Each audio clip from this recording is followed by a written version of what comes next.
Good morning, beautiful people. How are you guys doing today? Welcome to another live stream here on Draw Too Much. Just a bit all over the place, apparently.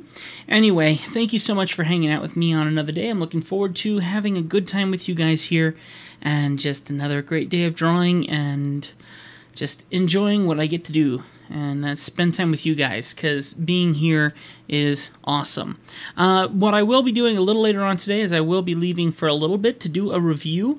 These headphones are about to retire. They're really great headphones, but they are incredibly uncomfortable for long-term use during the day, wearing them for 3, 4, 5 hours at a time. So unfortunately, I am retiring them, but I got a new pair coming in, and as soon as I see this UPS truck pull up out front out here, I'm going to be doing a review on my review channel called Legacy Studio Reviews. Would love if you would check out my channel over there and get subscribed. That would mean a lot to me. Other than that, we're going to just have a great time, work on some drawings today, and we're going to test out Clip Studio a little bit more and just have a good old time with a new program. So come on in, let's all have a great time together, and I'm excited to get more time in with you guys. And thank you for everyone who's gone to the videos and liked the videos and subscribed to my YouTube channel from the videos that we posted on the new Clip Studio stuff. That was a really exciting day yesterday, getting to do that. And yes, this morning has been incredibly busy taking care of my parents and my grandmother and my father-in-law, and just trying to take care of everyone over here in Montana. Now we're finally here, going on noon in about 10 minutes, and finally getting to sit down and do my live for today. So let's go ahead and jump on in and get ready to have a little bit of fun. It's going to be a good day today. Let me make sure that all of our feeds are running properly, and we will get this show on the road. I see one feed's running properly, and I'm going to assume that the other one's just fine too. So that's great. Let's go ahead and do some drawings. I am working on 2 pieces right now. Oops. And these are nothing. This is just little stuff that I was messing with while I was taking care of my grandmother at the hospital. She just had some stitches removed today, no big deal. And I sketched these up, and I thought it would be kind of fun to ink them out and to color them up here in Clip Studio, since now there is a full functioning Clip Studio on my iPad, which is amazing. And you can get it yourself. If you get it before December 20th, you have 6 months free, and then it's $8.99, unfortunately, a month. But still, it's Clip Studio on your iPad. Pretty awesome. One more note that I am going to make: if you want to have some music, turn on some music on your side and have a wonderful time hanging out with me with some music on your side. Unfortunately, even though, excuse me, I'm using copyright hiccups, even though I'm using copyright-free music from not from OBS, excuse me, from Twitch, apparently it gets dinged on YouTube side, and I get literally 20 or 30 emails as soon as I load up the stream, and it saves to YouTube with tons of copyright issues. So unfortunately, I'm not able to put up any music here for you guys through Spotify, and so unfortunately, if you want to hang out with me, turn on some music on your end. I'm going to turn on some music in my ears, and we're going to have a good time listening to our music separately, as much as I would love to be able to celebrate in that with you guys personally and enjoy some music together. Unfortunately, that's not going to quite work out for now, until YouTube and Twitch get their act together and everything comes together. But kind of doubt that's going to happen anytime soon. So let me go ahead and get my Spotify open for me at least, and get some music going, and we will have a great time hanging out and getting some drawing done. Good news is you can choose your music you want to listen to, and you don't have to worry about anything stupid that I listen to, and vice versa. So let me go ahead and start up my music here, make sure that it is muted so that I don't get stopped from listening to music while enjoying my time with you guys today. Okay, here we go. Very excited about these new headphones coming in, because these suckers hurt. They can hurt a lot. You take them off and you feel like you're taking a vice off your head. It's pretty sore. So let's go ahead and have some fun. Let's see.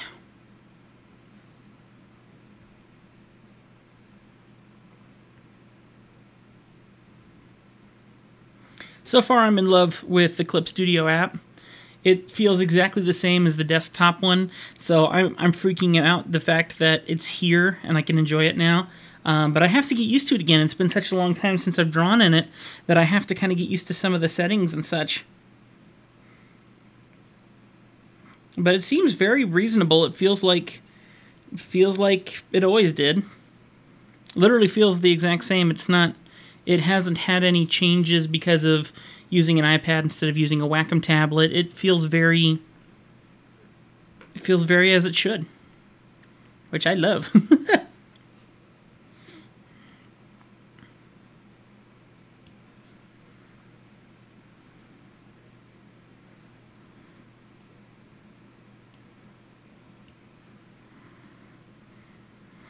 Still learning how it works with finger touch and such like that, so it'll be a process. Oop, looks like my GoPro's charged. So let me unplug that real quick. There we go. Got my session all charged up for future flights. There we go. Just stick that with my other GoPros here. Nice. Hello, one person on Twitch. Hop on in the chat and hang out with me. I'd love that. There we go.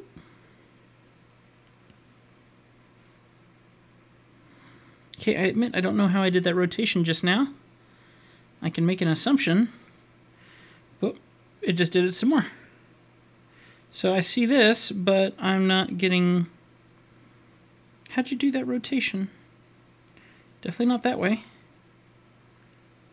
Nope, definitely not that way either. Huh. I don't see any control tabs for rotating, but I know I did it by accident just now. Oh, there it is. So maybe you just don't grab on a corner. Maybe that's what's up. Let's try that again. Yeah, you just don't grab on a corner. Okay, cool. My wife really liked how this character turned out. Excuse me. She really liked how this character turned out on the little ads that I have on my Twitch channel. So I figured I'd go ahead and capitalize on it and do a couple more. Because he's just so cute. It is me. I know I'm cute. You don't have to say it. It's okay. Dim the screen. Go to my other layer. I love that this is on my iPad. How crazy is this?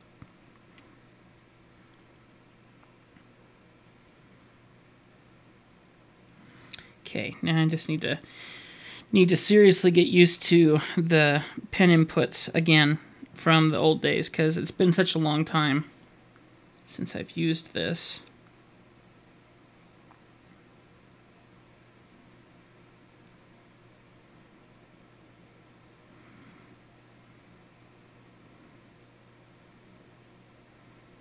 There we go.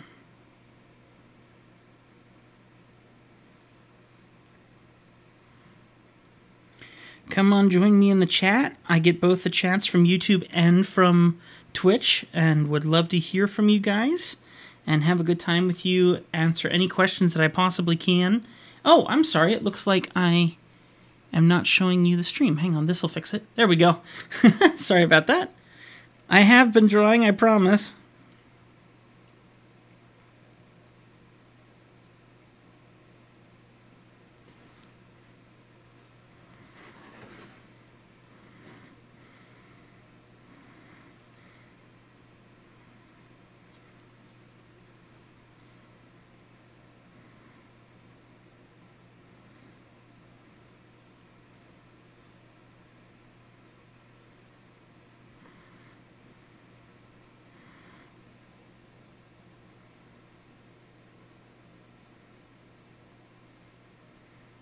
There we go.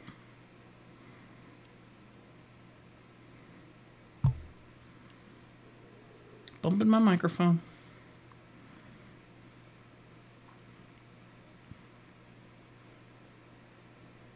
Okay. All right, let's make the brush a little bit bigger.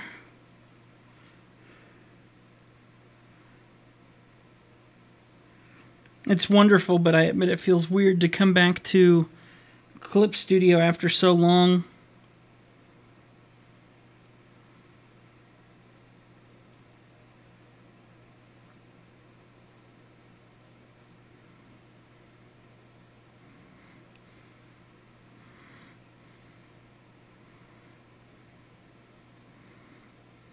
Here we go.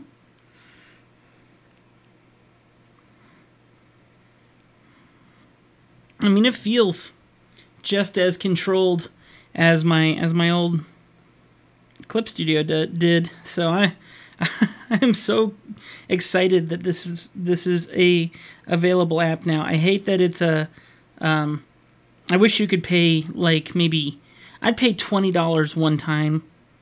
I'd even pay $30 one time to have this on my iPad. So it's unfortunate that they're asking $8.99, but I mean, seriously, the fact that they've gotten it developed and they actually have it here on the iPad, I really don't blame them for charging a subscription. I'm impressed that they actually have a complete, full-functioning program that doesn't feel like an app running on an iPad with no inconsistencies to the original desktop version. I mean, I'll give you my money. As long as I can afford it, I'll give you my money.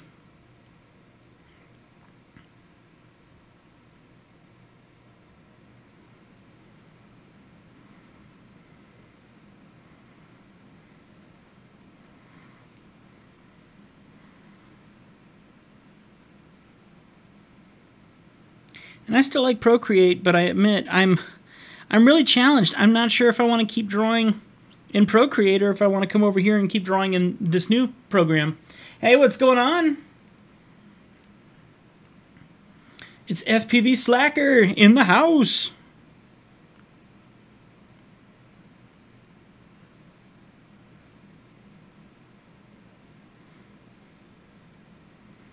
All right.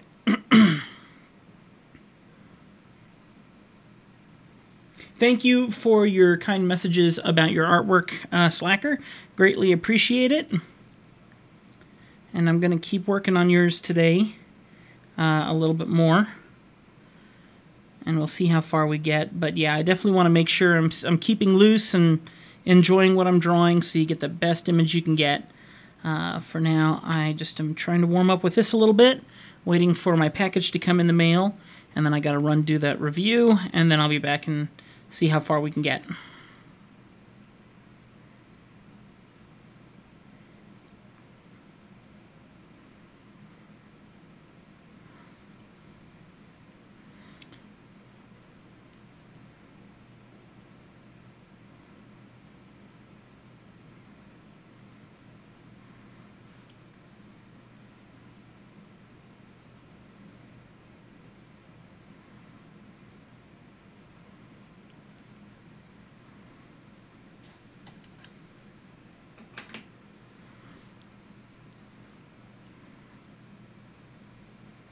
There we go.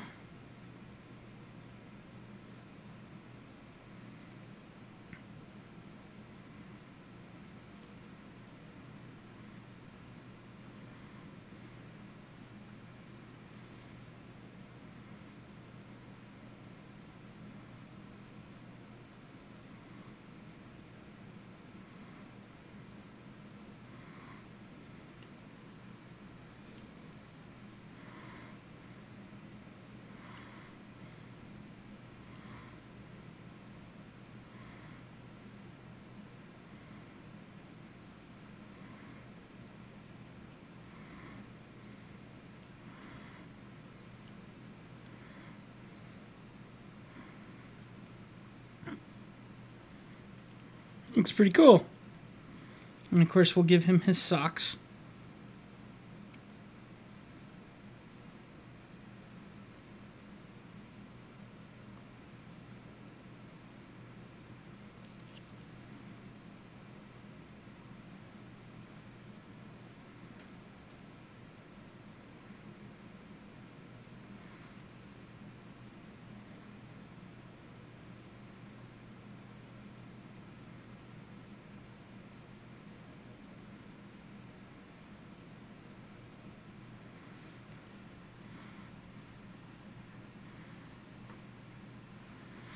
Okay. That inked together pretty well, actually. See, we got 5 people here. Thank you so much for hanging out, everybody. I greatly appreciate it. Always love having you guys around. You guys help keep me motivated and keep me drawing. I wish you could understand how it feels to be able to hang out with people in here and draw and get work done, and at the same time feel like I'm having a good time talking with people, answering questions, talking shop. It's a wonderful feeling. So you guys being here is really, it really is a joy for me to have you guys close and be able to have a good time with you. So thank you so much. If you haven't followed me yet on Twitch, I would greatly appreciate it. I have a goal that I want to meet, and if we can meet this goal, then I'm going to give away a caricature at the end of the month. We have 19 days to go to get 100 followers here on Twitch. So if you have a Twitch account, would love it if you'd go ahead and follow me on here. And we will, if we can get 100 people in 19 days, then I'm going to give away a caricature on here. I saw some stuff on there. I want it nice and clean. There we go. Much better. I'm looking into your soul. Okay.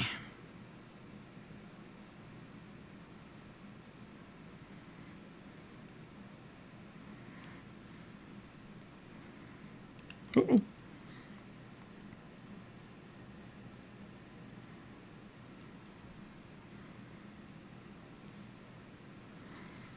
I need more. There we go.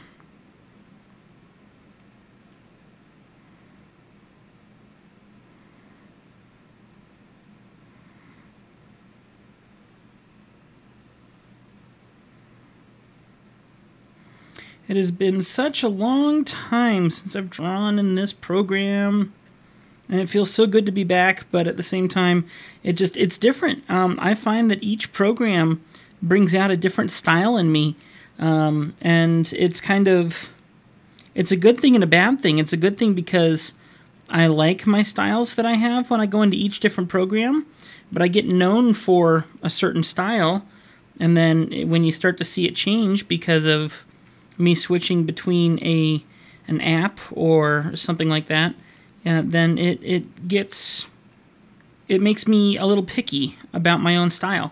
It makes me concerned that I'm drawing something different than what I'm known for, or whatever the case may be. And also, I am such a fanboy of Clip Studio that I don't want to read into it and think I like it and realize I actually don't like it as much as I like maybe Procreate or another app, you know?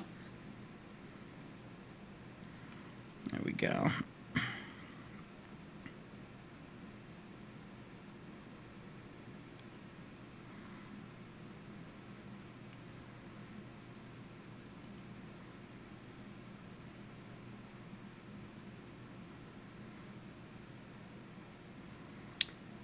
And I'm so used to like the stabilization that Procreate does and the line work that Procreate does.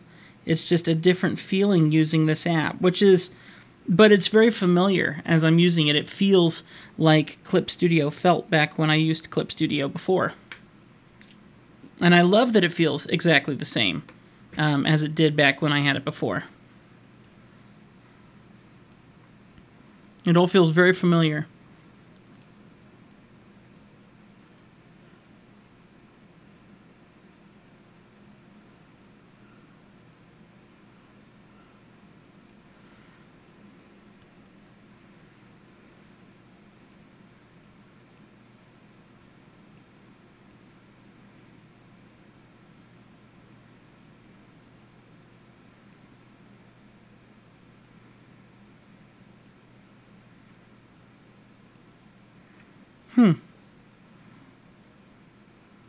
And it's different color profiles and everything too, so I'm just not used to that.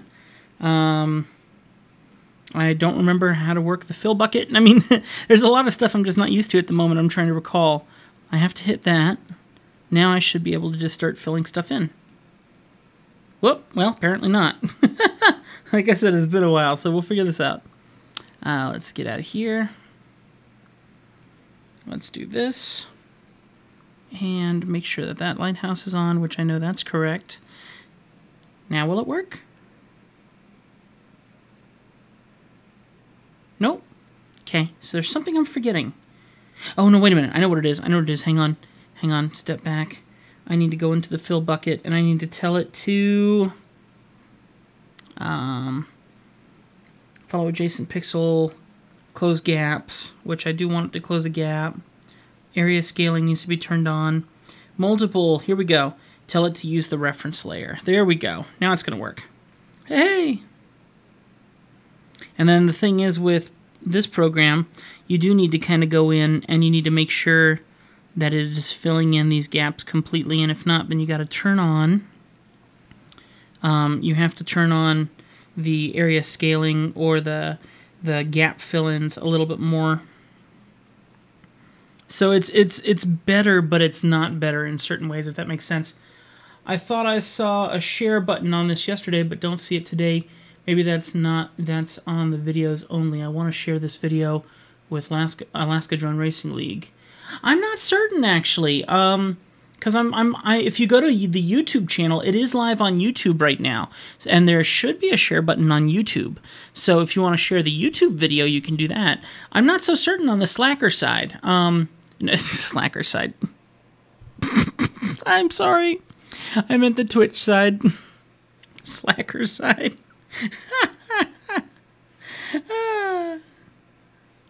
That's funny.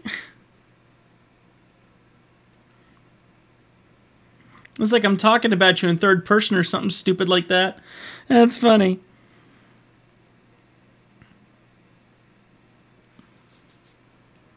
It was good. Okay.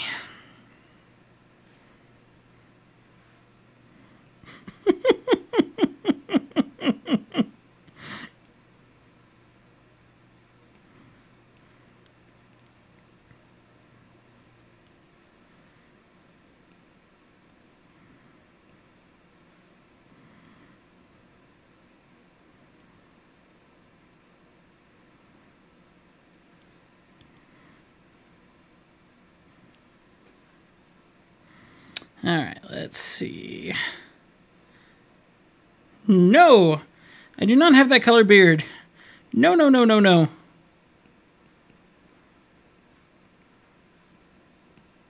Yes, I do have that color beard. There we go.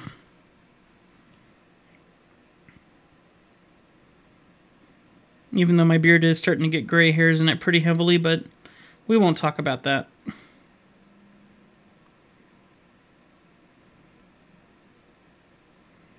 Oh, is this on a separate layer? No, it isn't. Let me change something here.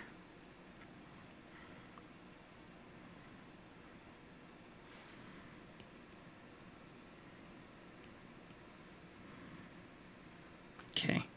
Now a new layer. Oh, which reminds me. Can I hold down to get my color? Yeah, I can. Cool. Awesome. So that does kind of work the same way. And let's do that. And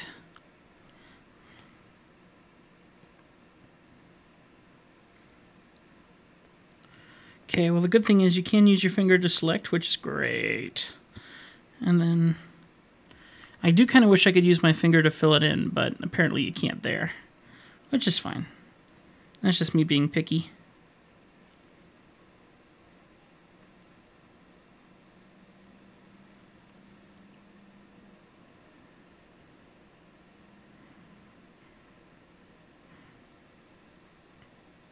Share button is there on the Twitch videos. Okay, cool. Well, I'm glad you found it.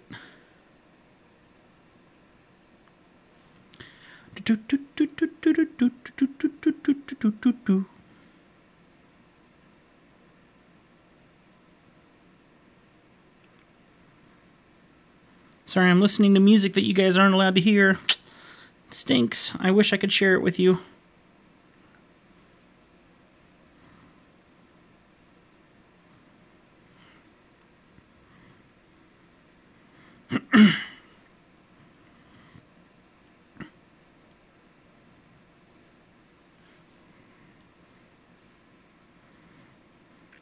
And the thing is, I can totally share all the music I want to on Twitch, but the instant that I am sharing this video also on YouTube, which is what I have been doing, that's when I get dinged. YouTube is the one who dings me for Twitch's non-copyright infringing videos.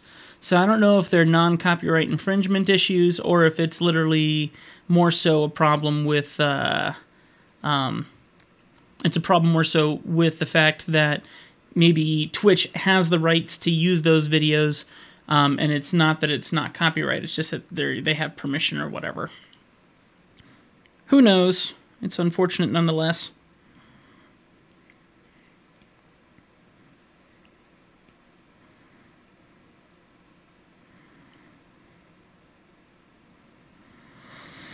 Okay. All right, so now the next question is, how do you select multiple layers? That's an issue. Can you hold down and select multiple layers? It's not a slide thing. Nope, definitely not a slide thing. How would we select multiple layers? I can't select it with my finger, or can I? Can I select with 2 fingers and select a bunch of layers with 2 fingers? Nope. Nope. Nope. Nope. Okay.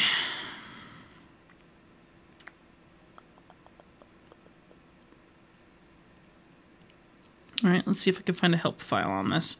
Training and tutorials. This is the kind of stuff I would make videos about. So, what product will you be reviewing? Well, I'm reviewing one product right now called Clip Studio, and then I'm reviewing another product that's the Sony 7406 headphones, I believe. That's going to be over on the my Legacy Studio reviews side. Launch screen and explanation, pen settings, touch operations, sharing works with PC, confirming preferences, operating tools and palettes. Let's see if it's under operating tools and palettes. Adjustments of the palette width, moving layers, 3 lines displayed on the right side. You can move ruler or layer, mask applied. Of course, you're not going to mention how to select multiple layers and move multiple layers. Now, I have a theory about how I can move multiple layers, but that's probably not going to be what I actually want. We're going to see in a second here, though. Oh, wait a minute. Look at this. Wait a minute. What's this? What's this? Using the Edge keyboard. Swipe either from the left or the right edge of the screen towards the canvas to display the Edge keyboard. All right, let's do that. So let's swipe.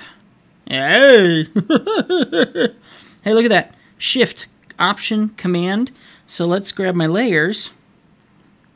And there we go. Okay, we have it. Okay, so now here's what I'm going to do, guys. This is where we're going to go into start recording videos for YouTube mode.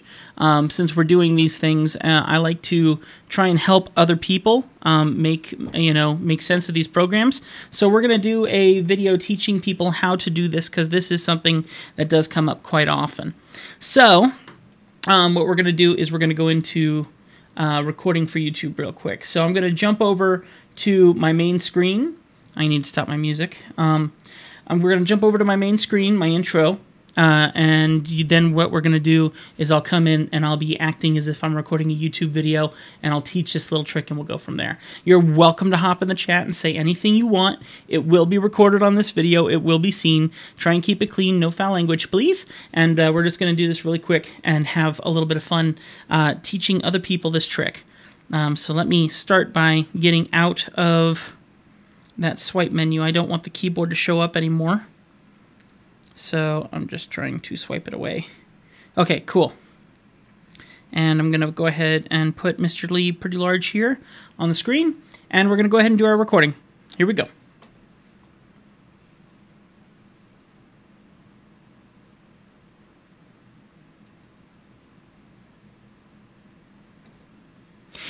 Hey everyone, how are you guys doing? I have a really cool thing I want to show you guys. I've been doing slow study and review of Clip Studio since I got it yesterday. Going through it, trying to see if it still feels like the original Clip Studio that I used to have on my computer. Now that it's here on my iPad, I'm really excited about it, a little freaked out by it because it really is amazing. And what I want to do is I want to review a topic that I've put in a lot of my different videos that it seems that artists run into quite a bit. And I want to go ahead and cover that here and hopefully help you guys figure out how to do this without having to go through too much hassle. We're going to hop into my iPad here so you can see what's going on my iPad. Now, we're also recording this live. You can actually see the chat room right below me down here. And I got a couple people in here with me right now, and we're recording this for you guys. So if any of you guys in the chat wants to say hi, go for it. YouTube is watching right now. And what we're going to do is, you can see that I have a drawing going on here that I'm messing with. This is Mr. Lee, my character that I designed for myself a long time ago. And one of the things that I do is I'll open up my layer panel, and you can see that I have quite a few different layers. Now, I move all my layers around quite often. I make a lot of adjustments to multiple layers at once. And one of the things that I see a lot of people struggle with is being able to select multiple layers at the same time. And so what I found is when I learned how to fix this issue, I like to share it with you guys. So really quick, easy fix for this. In the Clip Studio app, this is specifically for iPad users. I don't think they've released this for Android yet, but I'm not certain about that. If you are trying to select multiple layers, it's not like Procreate. You can't slide your finger to select multiple layers or anything. There is a trick, and it's a good trick. It's actually a really good idea that I think that Clip Studio has added in here. Swipe from either the right side of the screen or the left side of the screen. I'm going to do the left side of the screen, and it's going to show you a quick menu. And it's like a quick keyboard, and you can program these buttons to do what you want. But if you look here, Control, Shift, Option, Command, Space, and all these different functions are right here. And it's incredibly excellent to see them here. So what I can do here really quick is hide some of these tool panels so I can get over here to the Layers panel. And as you can assume, now you can hold down with your thumb the Shift button, and you can hold it down, and then you can go ahead and select your layers and select multiple layers at one time by holding down Shift and selecting those multiple layers. Same thing holds true. This is working very much like a computer program, because if you want to, you can, I think it's Option, and you can select different, maybe it's not Option. I'm still getting used to, or is it Command? We're going to try Command. There you go. Command to select layers that aren't in exact order, so that way if you just need specific layers, you can do that with the Command option. So there you go. You can swipe from either side of the screen, so I can swipe this away, and I can swipe it from the right side, and I can have it on the right side if maybe you're a left-handed user, and then vice versa the other direction. So that is just a very quick tutorial here in the new Clip Studio on iPad, and you can check it out on your App Store. I will let you know it is $8.99 a month to have it, but if you get it before December 20th, 2017, you get it for 6 months free. So I'd say use up that 6 months, enjoy this program. It feels exactly like it did on the desktop when I drew on my big Cintiq that I have sitting over here that has been unused for quite the past couple months, and since getting this program yesterday, I'm just so excited to have it back, and really thankful that it feels very much like the old PC version. Thank you so much for hanging out with me, and I look forward to seeing you guys here on my Twitch. You can come and find me. The link is in the description below, twitch.tv/drawtoomuchlive, and hang out with me and all of my amazing friends that we hang out with in here. And then, of course, get subscribed to my YouTube channel, Draw Too Much, and thank you so much for having some time with me, and I hope that helps you out in using your app when you get a hold of Clip Studio. You're going to love it. I will talk to you guys soon. Have a great day. Okay, now I'm just stopping that recording, and then once we get out of here, I'll upload that to YouTube later. And there you go. That's what I'm going to be doing throughout. As I find new things that I can record, then I'll make a quick YouTube video on those things. That way I can upload it later, and people can get lessons on all this stuff, and it's going to be helpful to them. And that's what I like to do. All right, so let me go ahead and swipe that back out there, and I'm going to select all of my color layers, I guess. And then how do I select what's in those layers? Select from layer, create selection. That was easy. I think that's what I wanted to do. It looks like it. I'm not sure really. Let's give it a shot real quick. I think that's what I wanted to do. I'm not certain. Let's grab a new layer. And I'm going to swipe away my... Well, actually, can I just do this? No. Come on. Still learning how to use this program again. It feels so good to have it back, but it feels so awkward too. You know, it's just not quite me being used to it again, like the old days. And you definitely need a pencil to get to some of these functions too. Let's do this. Is that what I meant to do? I can't even tell.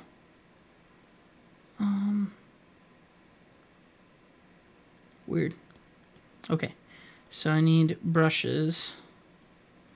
I'm missing a whole palette here somewhere, and I think it's because it's hiding behind that keyboard thingy. And I'm trying to swipe it away, and it's not quite swiping away. Let's try... Let's try swiping from this side. There we go. Okay, swiped that away. Let's go to View. And... or Window. Can I just reset the canvas? Reset all my palettes or whatever? Material, hide palettes, hide menu bar, always show tab on canvas, workspace. What's under workspace? Reset to default. Yes. There we go. That's what I meant to do. Okay. And the only thing I'm wondering about now is, here's my airbrush. Let's do soft. And let me go get a color, and I need a deep red. It looks like I'm going to have to program in my own palette again, which I haven't done in a long time just because I like the colors that Procreate has already built in, so I don't make an effort to have to go the extra mile to do that. And get my layers. And let's just see where this is going to paint. Oh, that's going to paint the wrong side. That's going to paint everything outside. Can I revert selection? Invert selected area. There we go. So now it's going to paint everything on the inside of that, which I'm pretty sure that's what I want to do. And we'll take this layer and drop it. No, I want it above... Excuse me, I want it above the ink layer. There we go. And airbrush, and let's see how this airbrush feels, if it still feels like it used to. Right now it feels like nothing. That's weird. It's not selecting what I wanted it to select. So, undo. Okay. And here we go. I'm going to delete this layer because that looks like a useless layer. Delete. Unlock. Come on now. Behave. Okay, so that's it. Now I need my... I do wish... There we go. That's what I wanted right there. Just wanted it so it would show up in that extent. Now I can hold down Shift, and I can select all these layers. Turn off that layer. I don't need that layer. And hold down, select from layer, create selection. My question is, why is it doing this? This doesn't seem right to me. What is it doing that's making it choose that? I'm confused. Because if I try to paint, it won't paint where I'm thinking it will. Yeah, see? It's painting everything, which is not what I want. So undo. Let's undo. It's been a long time since I've done this. Let's try... Duplicate file object layer settings, create folder and insert layers. Let's try that for giggles. And then let me replicate this folder. Duplicate layer, there we go. And then let's do combine selected layers. And now let's do selection from layer, create selection. It did the same thing. Why would it do that? Because I didn't paint in those areas. Or maybe I did. That is so weird. Because that's not... Oh, it's still... Still learning, guys. Still learning. I'm having to come back to the fold here, and it's really awkward.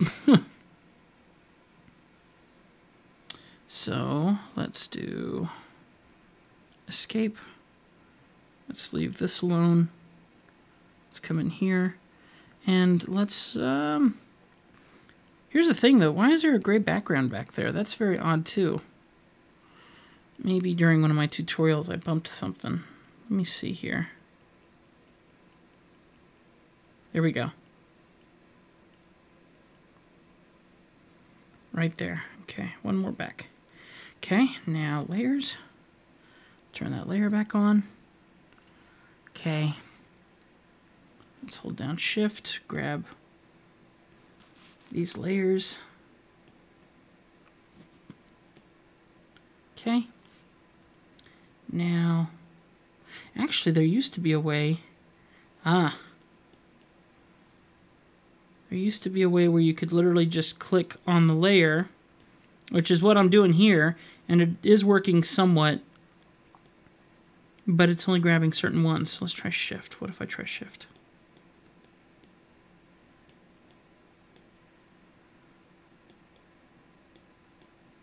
Nothing. Nope, so not what I was thinking. So it is grabbing the layers when I tap. Well, it was. It's a bit of a learning curve.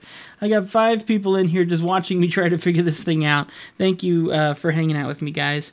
As you can see, I'm a fan of learning. I like learning. I like learning new tricks. I like learning how to do things right. And I like being able to share knowledge with people. And this is all part of learning that knowledge. Oh, now look at that. I've selected all those. Add selection, deselection, select overlapping area. What if I do... No, that's not what I wanted. Let's do selection from layer, create selection. Oh, there you go. Is that what I wanted? Yeah, now it's selected it right. I have no idea why it's working fine now. Okay, let's give it a shot then. New layer. Let's go to here and grab a red. And I will definitely have to create a color palette in the near future.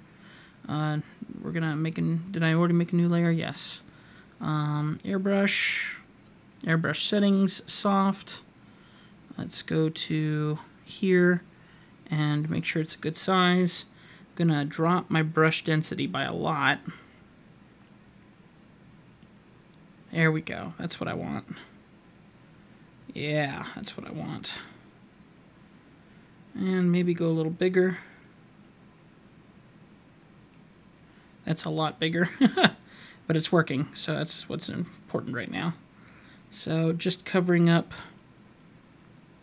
some of that. Now to the layer itself.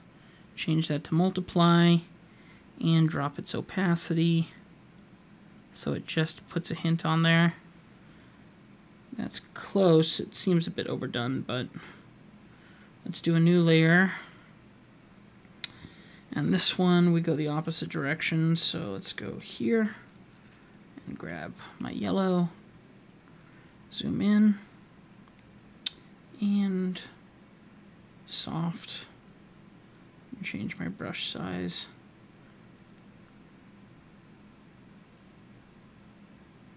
And let's see what happens now. So this one's going to be for hard light and like sunlight. So I'll start with that. Come up through the eyes. It's definitely got to be up here on the forehead. I like to put some on the cheeks. Kind of like that. And here on the chin. Okay. And I'm just going to leave that at that for the moment because I'm still trying to just experiment and get used to this again. So let's change this one now to add glow. See, I'm used to add glow. And then we just drop that way down so it's there but not there. Okay. Let's do another layer here. I'm going to grab, maybe that's the red I should have used. And I can also go back and just change that red on that one layer. But let's just see how well this will work. I like using the G pen. And let's try and draw in some shadows.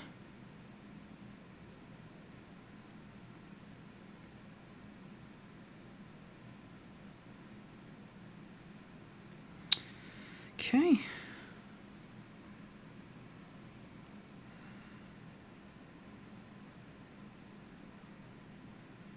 I can put my music back on since I'm done with that tutorial.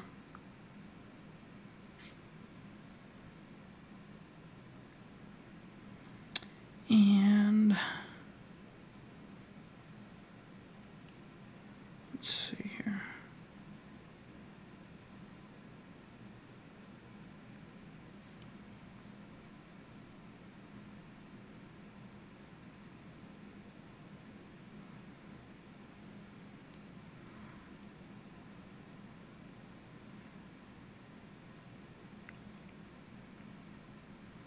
This red may be a little too dark, but as always, I can come back and clean all this up with by just doing a hue and saturation color change to all of this. So I'm really not worried about that. One thing I am worried about is I really do love the blending method that Procreate has. And I think that this program does have a good blending method too, but I haven't used it in so long. I'm wondering how I'm going to feel about it in comparison to good old Procreate. We're going to find out in a few minutes here.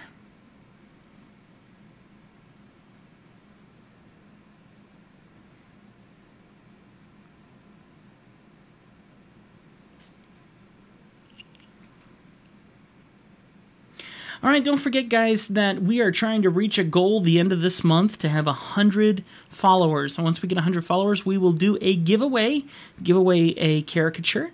And then also, if you check over on this side, you can see that donations would be very helpful as we try to pay back on a Stream Deck, which I already bought it and everything, but I would love to be able to pay it back to myself. So if you'd be willing to offer a donation, you can do that. Just keep an eye out in the chat. The chat will be updating you with how to get me on Facebook, how to get a hold of me everywhere, and of course, how you can donate via Streamlabs. And it'd be very, very helpful if you could do that. So, and also, come follow, like I said, come follow me on here on Twitch, and that's going to add to our November follower goal to get to 100 to do that giveaway. So, would love for you guys to get involved in that, and everyone who follows has a chance to win, and we will choose a day to do that giveaway, and we will do a random selection to do that. So, it would really help if you guys could go and follow and become a part of that goal. Thank you so much. Appreciate it. All right, let's see what we can do about this blending thing. So I'm going to go grab what I think is my blending tool because it's been so long. And I'm just going to see what happens here. That feels somewhat familiar, but it feels a little awkward. Maybe it's just that the brush is too big. But that's a little awkward in comparison to what I'm used to. So let's go see what options there are. Blend, blur, fingertip. Let's try blur. That feels a bit more natural.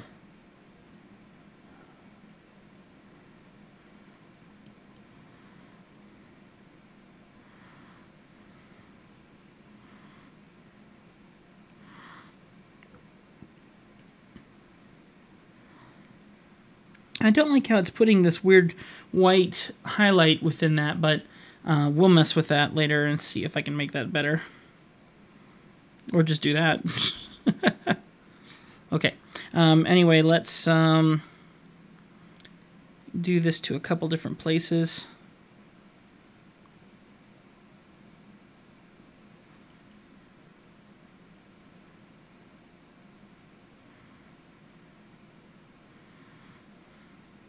That works really well, though. That's surprisingly good. That's definitely a cheater's way to do shadow. And I don't mean that in a bad way. I mean that kind of like, dude, that just made that super easy. Multiply and drop it. Raise it back up a little bit. That looks good. Looks natural.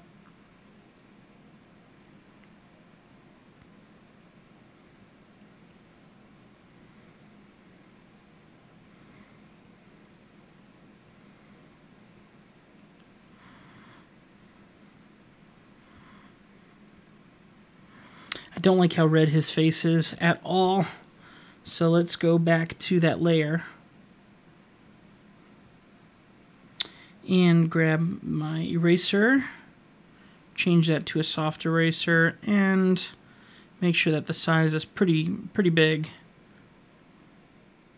And just erase some of this intensive red. That's supposed to be a bit more of just a gentle tone. And the other situation is it was a rich red, a little too rich, so maybe I can also go quickly to Edit, Tonal Correction, Hue and Saturation. And I'm just going to remove some of the brightness of that, and that should help a lot. Yeah, you see how that immediately kind of removed some of the color out of the face? So we'll do that, and hopefully that looks just a little better. Okay. All right.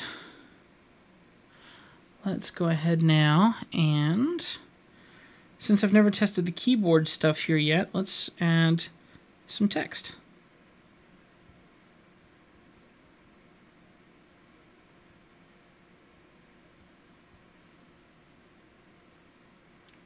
One of the things that I don't like about Clip Studio, at least in the past, is that you can't rotate text. You used to not be able to, and that still seems to be the case, unfortunately. So the only way to do that, yeah, this is a big fault of Clip Studio. So I can't do anything with this text, so what I have to do is I have to blow it up. I need to figure out what font I want for it, too. Let's see if what kind of fonts there are for this.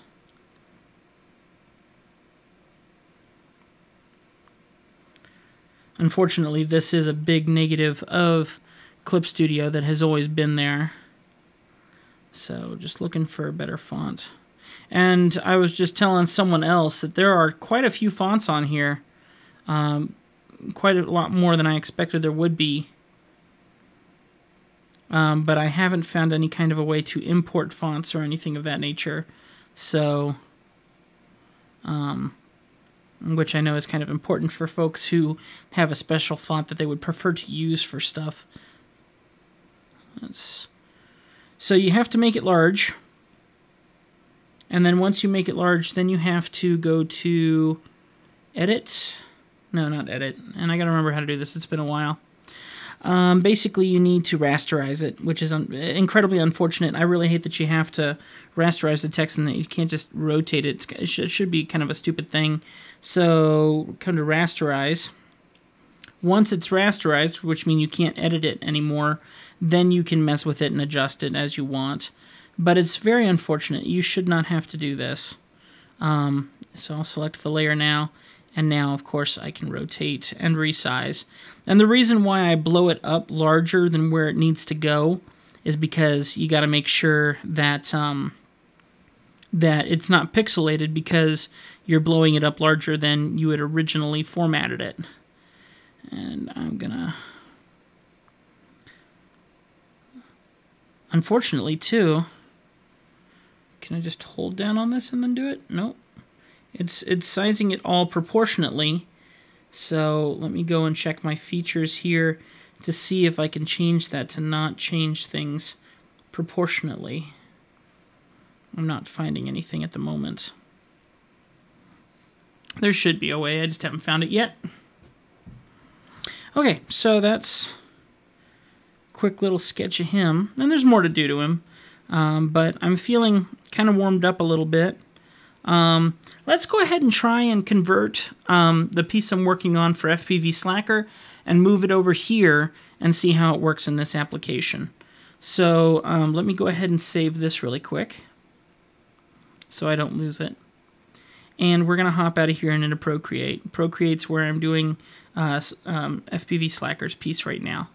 You can see I got a face that I was beginning sketching on, and I'm not feeling the face just yet. So I'm going to go ahead and delete a couple things, and we're just going to have the original sketch, which I'll bring up to full speed here. And just for giggles also, I'll turn off the background so it's transparent. Not that that's going to be important.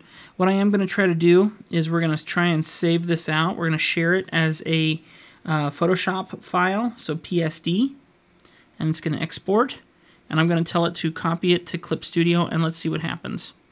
It opened it right up in Clip Studio without a problem. That's great.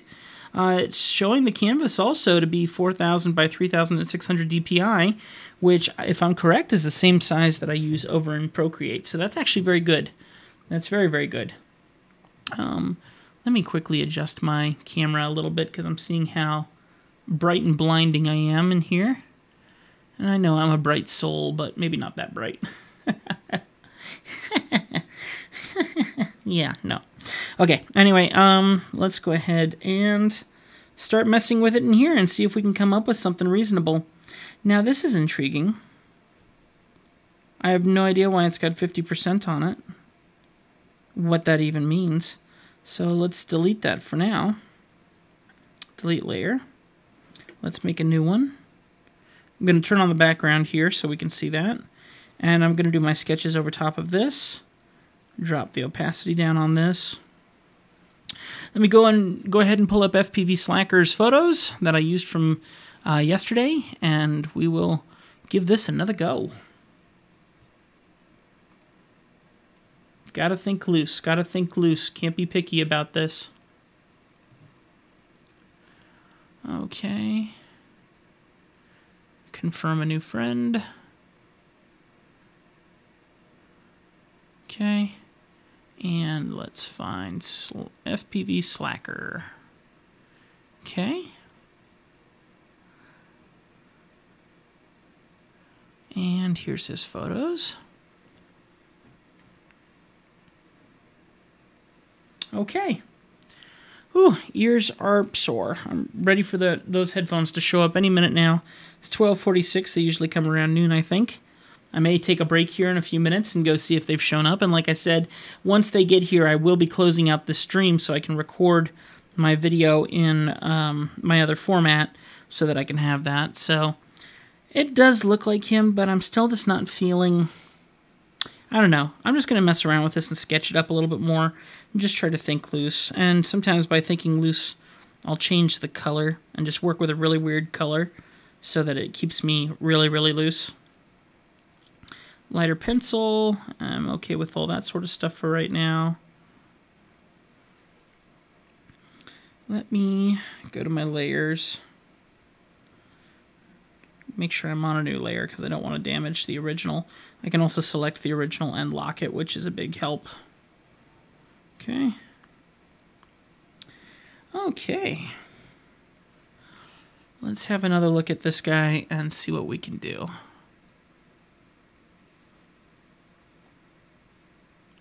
It doesn't help that that sun is incredibly bright, and it's actually kind of not letting me see my screen very well.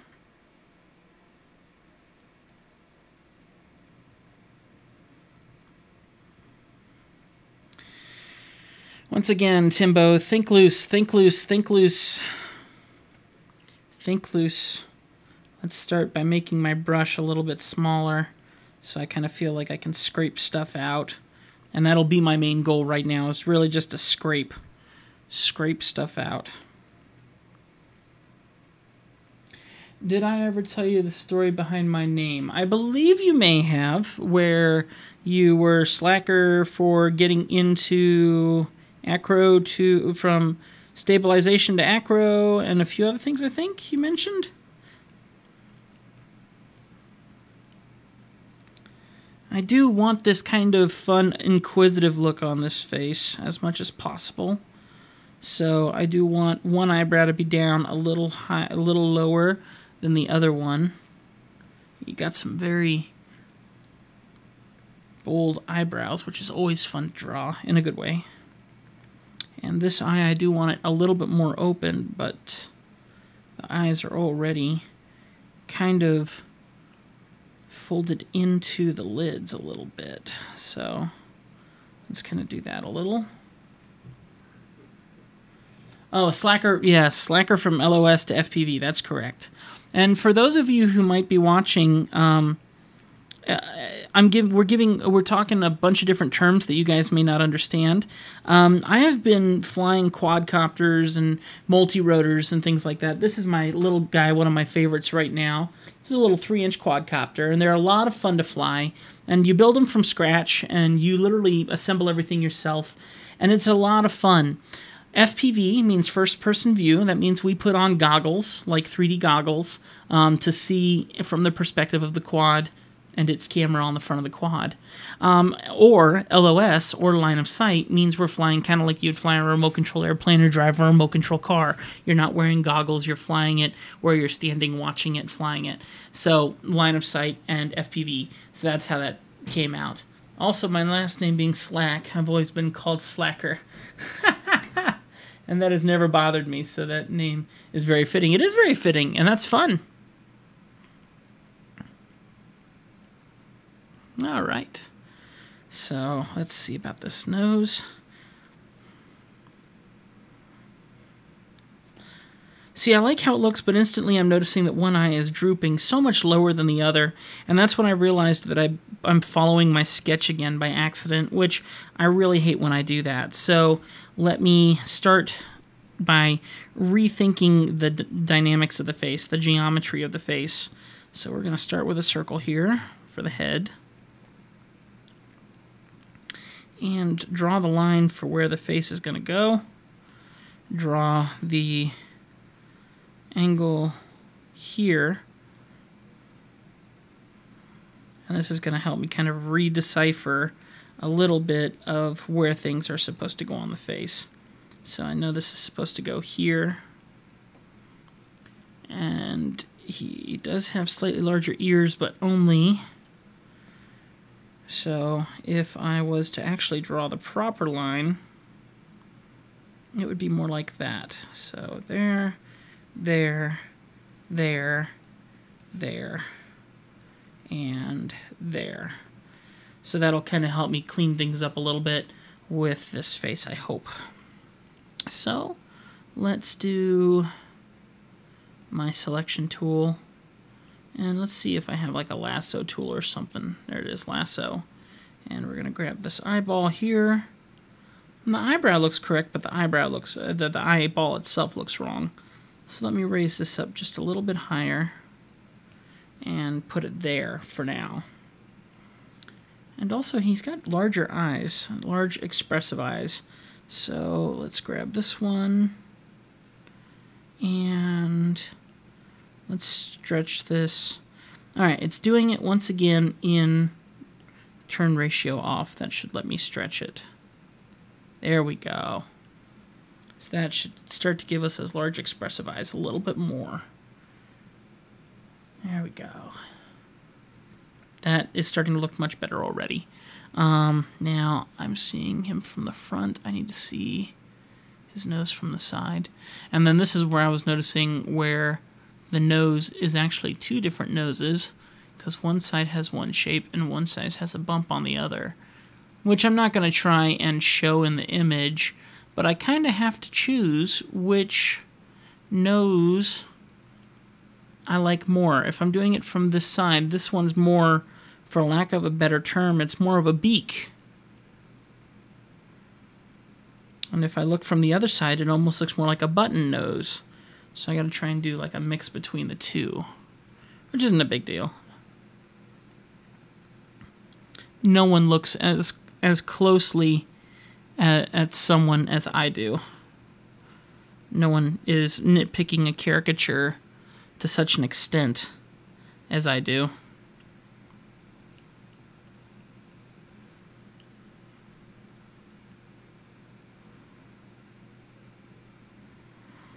Look at the difference. Look at where the mouth is now in comparison. And this is part of the issue with doing things incredibly organized and balanced. This may be a balanced face, but the caricature is exaggerated forms. So if I am exaggerating the way I want to exaggerate, which I'm going to do, then I need to move the mouth by a lot. Because there is... I do kind of wish there was a better way to change my brush sizes. That's one unfortunate side of this program. Not a big deal, but a little unfortunate. So, to exaggerate the proportions of the face now, I want to kind of bring the mouth down much lower. So it is probably going to come close to the original area of the original mouth, kind of down a little bit more. And let's give it kind of a fun, quirky smirk, because I'm going to have this straw coming out here. And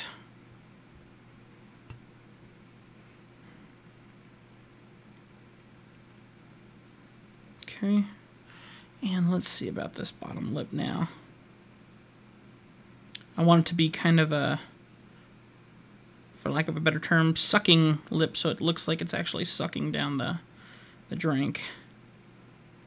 Which is the proper term, but it's just, we have a weird world where people read things and say things wrong, and then it just gets awkward from there. Alright, so there we go. Kind of get this. Oh, cool. Autosave. Did you see that? It totally autosaved without me telling it to, which is great, because I forget to autosave all the time, so. Or I forget to save all the time, which is why autosave is so important.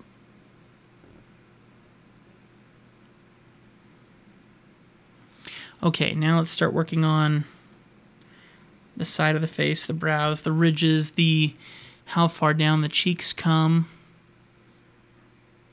Which he actually kind of has a face shape kind of like my dad has, actually.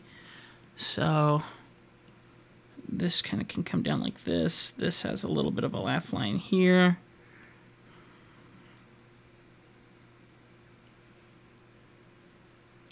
Okay, then this one can come up here. No, not really that kind of a chin. It's more of a U. And it kind of comes up this way. And erase this. This program feels so like home.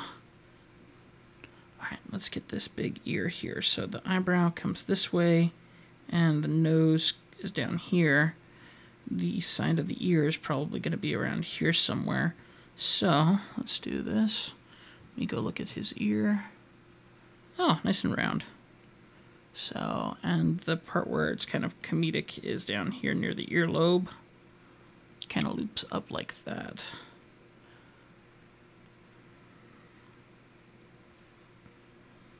Okay.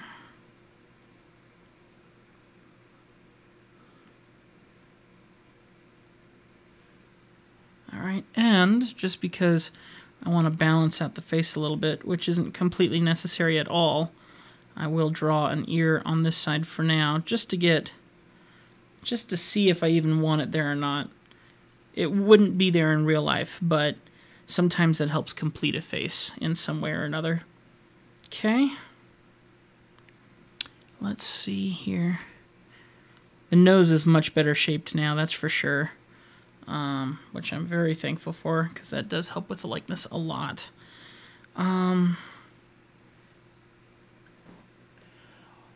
What do I think of Wacom, or Wacom? Depends on how you like to say it. I love Wacom and Wacom, and I have been a diligent user of them for many, many years. I have owned 2 Cintiqs and 4 Wacom drawing tablets. One of them being right here, which I don't use at all because it's kind of outdated, and quite honestly, it's I can't even get it to plug into my computer these days. It's not reading my drivers and stuff on my computer. Instead, I just kind of gave up. So I used it constantly, but I admit I've spent several $1,000s on tablets, and I really hate to say it, but my iPad, especially now with this new software on it, for $900 I think I paid for it, is killing all of them. It's putting all of them out of business, and it's this thin. I mean, that's how far technology has come. So I love Wacom. The only reason I would want another Wacom tablet is just to have a big full desk-sized tablet. Having extra screen space to draw is very helpful, but I admit Wacom is going to be going out of business. Not saying that I know anything specifically, but the only thing that makes them better than a tablet like this at this point is the fact that they have more professional studio setup kind of tablets, which I have here, and I don't use it. But if I had like a bigger one, like a 26-inch, I think they have a 26-inch, with all the functions and stuff where you can set that up, then I would consider using that more often. But for now, my iPad is just a show off. It's a show off, and it's really, really fun to use it. The size is the only thing that I don't like, because I'm drawing on a 12-inch screen where I could be drawing on my 21-inch screen. But my pencil here is heavier than my Wacom tablet pen, and so this feels more natural for me, and the pencil just feels firmer where the other one feels plastic. If I take my Wacom tablet pen and I shake it, I'll hear clicking, I'll hear shaking and stuff. If I do that with this, there's nothing. This is like a solid piece. And it's not, but it's a solid piece. There's no noise, there's no feeling of imbalance. It's pristine. So this is what I've been getting used to and appreciating, and it makes my Wacom feel bulky in comparison now, which is so awkward. It's weird.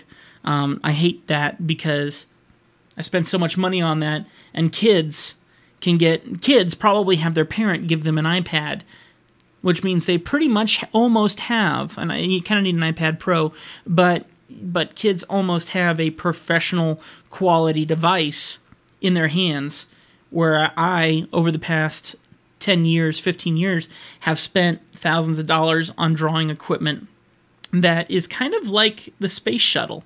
How the space shuttle has less power in it than my cell phone has, you know? It's just that kind of feeling, you know? It's just, you feel like you've just gotten outdated stuff.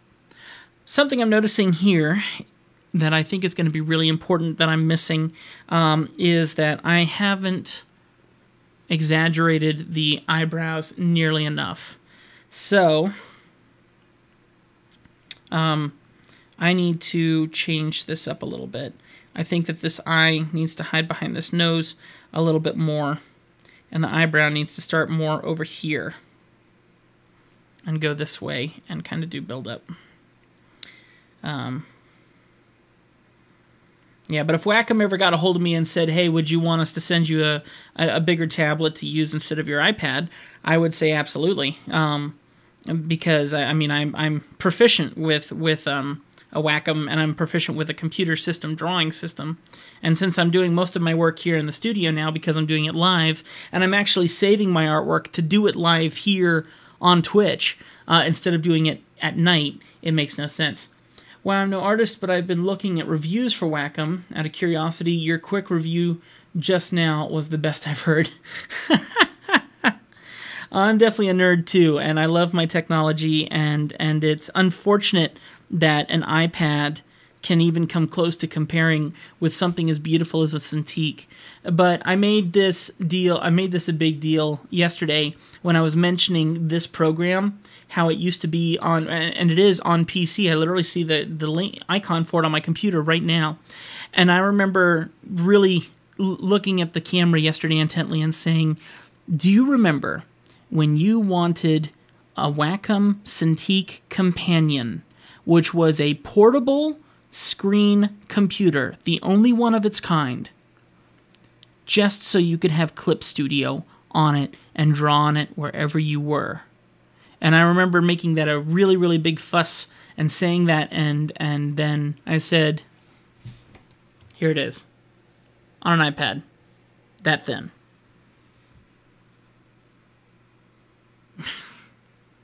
It's just like, dude, all the money that I spent on all the technology to do this, and now it's all right here on my iPad, and it's amazing and annoying as it can get.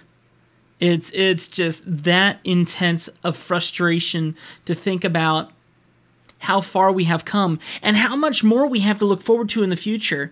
But oh my word, it's just really, So yeah, that's my opinion of Wacom. It's excellent.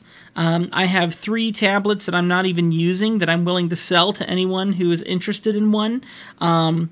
And they're not tablets where they have a screen. It's a tablet where you draw on the tablet and you look at the screen ahead of you. That's where digital art started. It wasn't a drawing screen. It was a pad that you drew on, and then that pad, you had to learn to separate your eyes from your hand. We're so used to looking at where we're drawing, and digital artists went the extra mile to basically learn how to draw from scratch, and that is completely unnecessary these days now, which is so frustrating because of all the time I learned how to do that right, and how to become a digital artist.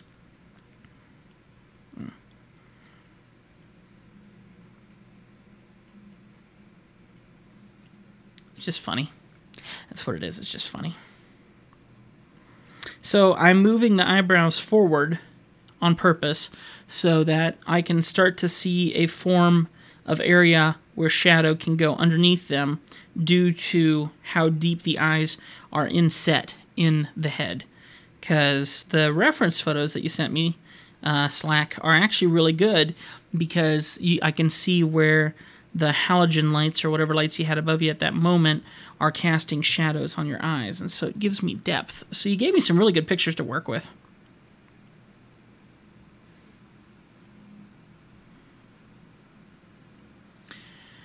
And then the other important thing is to follow the eyebrow. Your eyebrow literally comes down like this, directly next to your eyelid.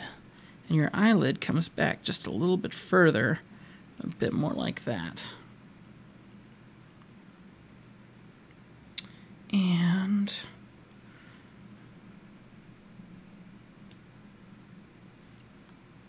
I love this feeling because it feels like I'm drawing with a ballpoint pen just to mess around with it, and then I can actually ink it to work the way I need it. Yeah, that's your eyes. That's your eyes. Much better. Exactly. It does take years to get the hands on an Intuos, to get used to an Intuos, and I've done it. I've had every Intuos, the Intuos 4, the Intuos 3, the Intuos 5, and I learned how to do it. And I was drawing these commissions on that, and you have no idea how... It takes me a long time to do a caricature now. It took double that amount of time to do it on an Intuos. No joke.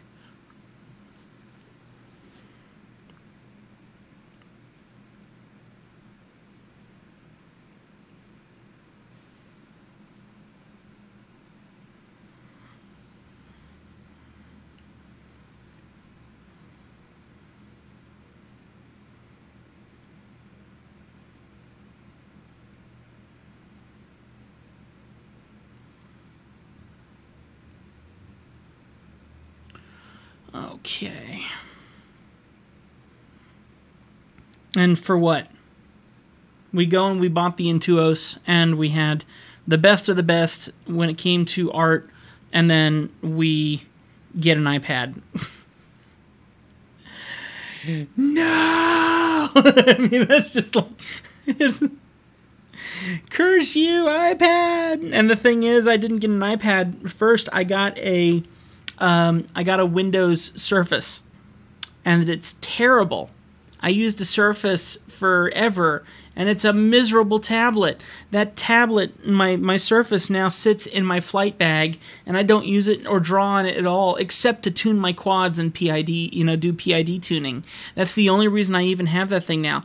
But I spent $1,700 on it, and it feels bulky, and it gets hot, and the screen is getting damaged for no reason other than the amount of heat that gets on it while you draw.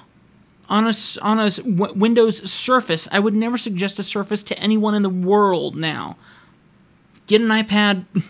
It's the best drawing app, best drawing thing you can get out there. Pay $8, $9 a month to have Clip Studio. Just gar.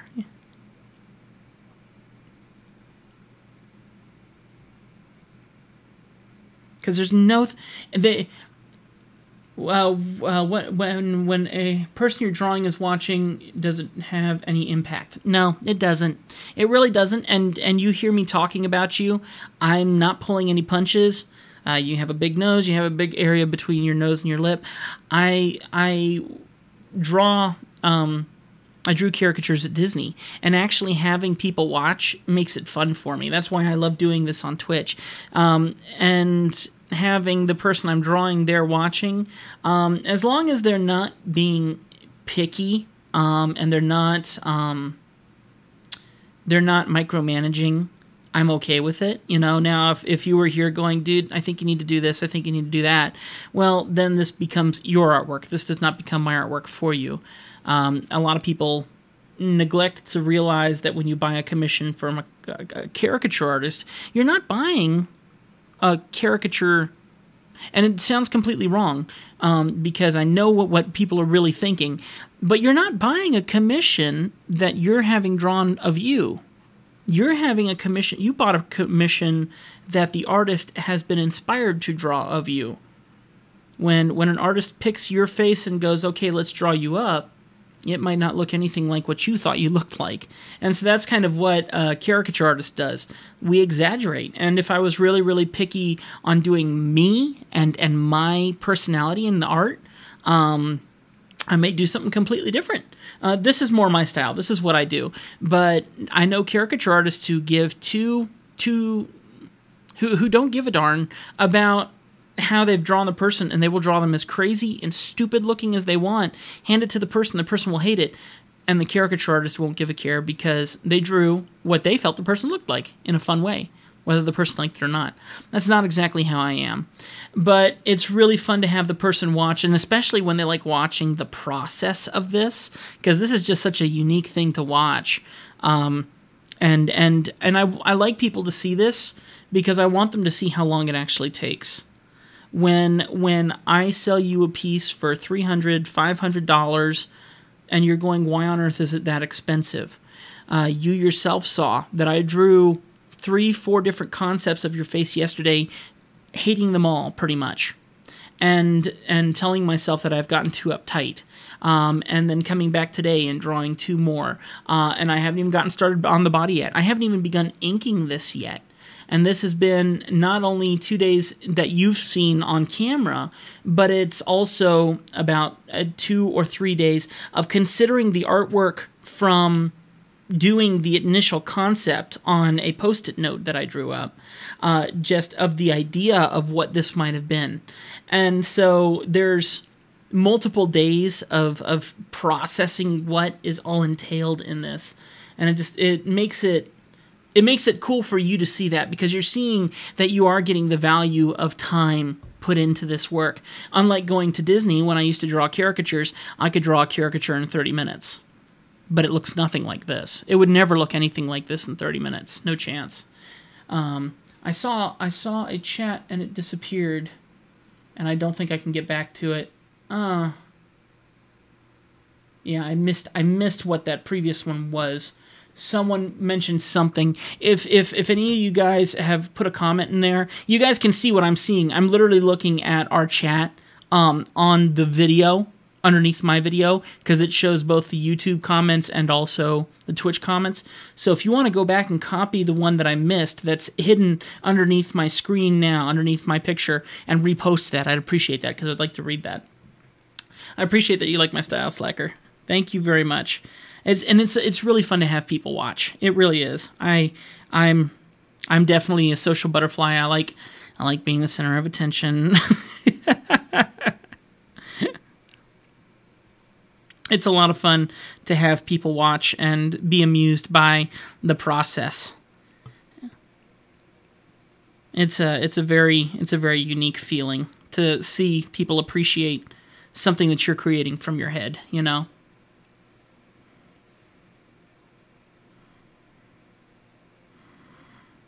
And the more people I would get out at Disney watching me, the more fun I had. And that was definitely the case, because that's when I would get more comedic. I would do more voices. Get out of my old Mickey voice, huh? You know, and just really enjoyed playing with the kids and how I drew them and stuff, while just getting a whole crowd behind you, because you suddenly become the comedian, you know, either with your actions, with your voice, or with your art style, as people laugh when you draw some person with a honker, you know, or whatever the case may be. It's really fun to have people behind watching. It really is. It's not something I regret in any way, shape, or form at all. I hate that song. Skip that song. There we go. Do, do, do, do, do, do, do, do, do.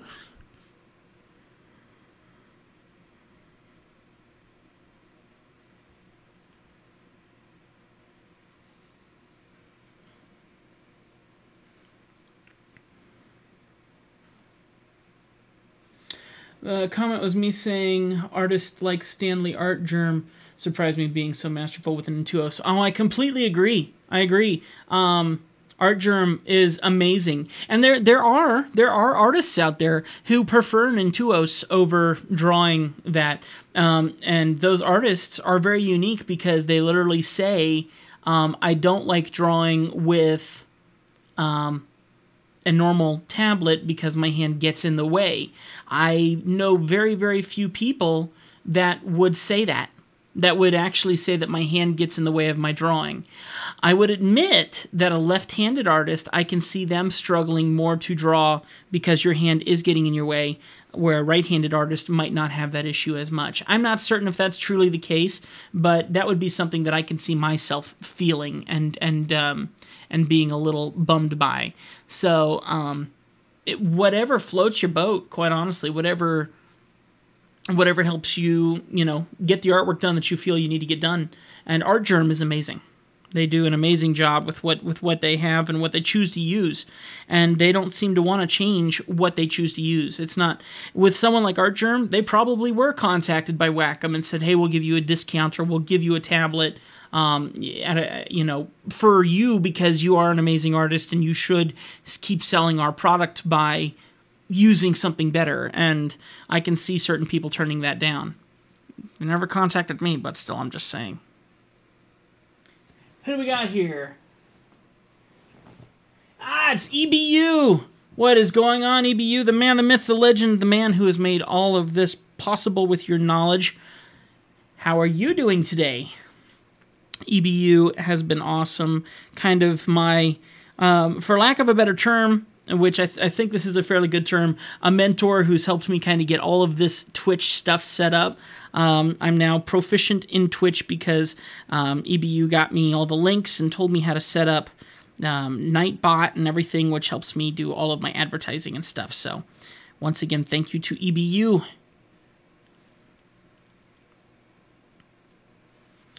Really quickly, let's go ahead and do our usual thing. We're going to hop over here and just let you guys know that I am trying to get 100 people to follow me here on Twitch. And if you wouldn't mind helping me out, you can see right over here, and we have 19 days to go to get 100 people. If we can get 100 people in 19 days, I will do a giveaway once we hit 100 people, and we will give away a caricature on here that I will draw live that you can watch of me drawing you. It's going to be a lot of fun.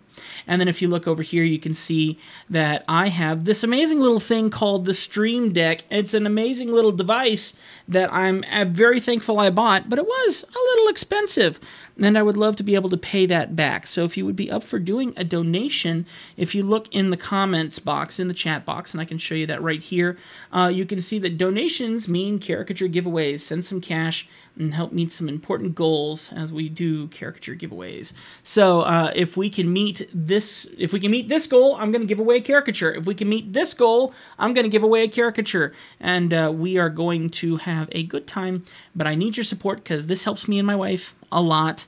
And this helps me because I just love being on Twitch. So would really appreciate it if you guys would follow and even consider donating. That would mean a lot to me.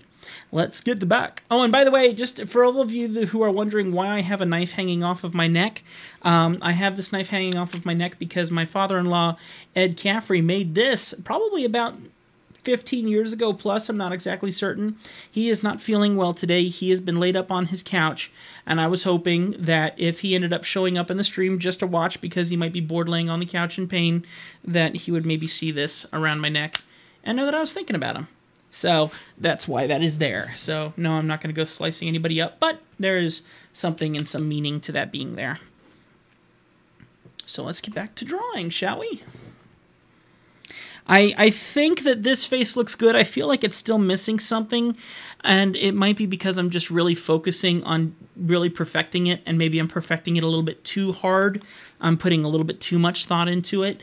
So I think what I'm going to do is maybe start inking it and just see if it's actually getting where I need it to be. So let's go ahead and just start inking it and see if this is the slacker I'm trying to make here. If it feels like slacker or not. Okay.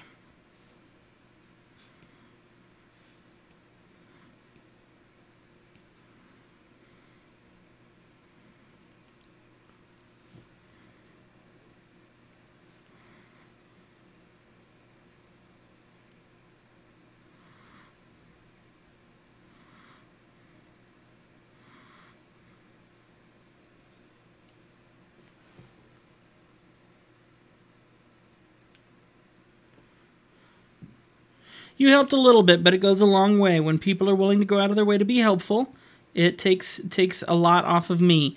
I am now doing far more stuff that, you gotta admit, looks pretty professional looking, right? Yeah, and that's because you helped me figure out a lot of this stuff on the start, and then I've been able to kind of add on from that. So, EBU, I brag about you. I'm very thankful for you, and even if you don't help me in the future from this point forward, you still have gone a long way to help me forward. I appreciate it.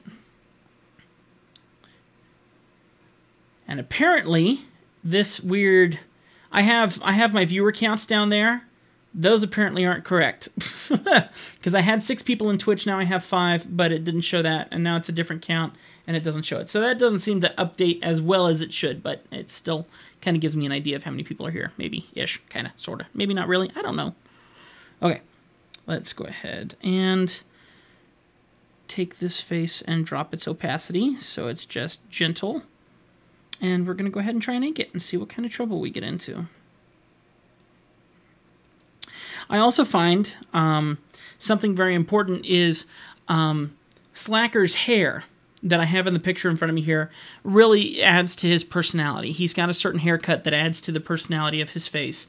And I got his goggles here, which is going to push his hair out of the way, which is going to kind of change how we would see him or how he would look. So it's kind of a different...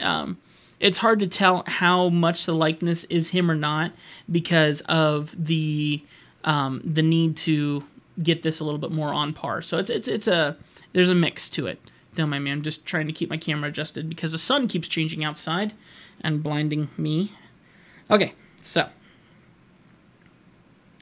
that line is way too thick unless we're trying to give him eyelashes, which is not something I'm desperate to do. Let's see. Let's try this now. That's much better. Okay. and let's start seeing about the eyes. I'm going to adjust them slightly as I draw it based on my images that I got here.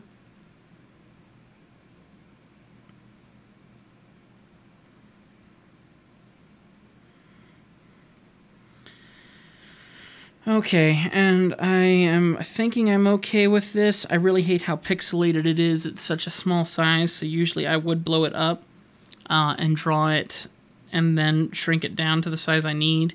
But I'm not sure just yet how I feel about this. It looks good. Yeah, it doesn't look bad. A little pixelated. Let's do this really quick. I'm gonna undo what I just did. I'm so picky about faces. Faces are every emotion that you have is shown in your face and in your body posture. So I got his body posture down, and that's easy to ink. But the face is incredibly important to me. So I take my time on getting the face right. So what I'm going to do is we're going to take this layer, we're going to duplicate it. And in the same thing I did, I'm going to take it and I'm going to blow it up. Actually, I'm going to take both of those layers and do that. So this one too, which is locked. Let's unlock it. Duplicate it. Okay, and now we're going to go ahead and do Command, and I'm going to select two of those layers, and I'm going to move them both, and I'm going to blow this way up. Oh, hang on. Whoa. That's not what I wanted. That took it out of proportion, which I do like when I do that, but not in this case. So we're going to go here, and how do I adjust this in proportion? Do I have to hold down Shift? No, keep ratio. There we go. So now if I blow this up, it will keep it in proportion.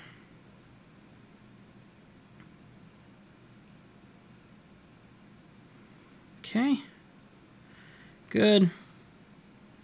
Better. That, I think, will work much better. Maybe one more? Yeah, that's going to be it. Okay, so now let's go back in here, and I'm going to turn off these two layers. Whoops. Yes, apply the transform, please. There we go. That'll take Clip Studio. There we go. All right, so I want to take these two layers, and I want to lock them now. And these two layers can stay as they are, but I'm turning off these. Nope, I'm turning off these, and I'm locking these. I just might lock them all. And then new layer, and we'll try that again. All right, anyway, thank you very much. I appreciate it. Wish have a nice stream. I must go and see you. Good luck. All right, you take care, EBU. Thank you. All right. Okay, so now I've gotten his face blown up much higher, much larger, so the resolution of my drawing should be much smoother. And I can also make my brush a little bigger, which should be very helpful as well. All right, let's try this again, shall we?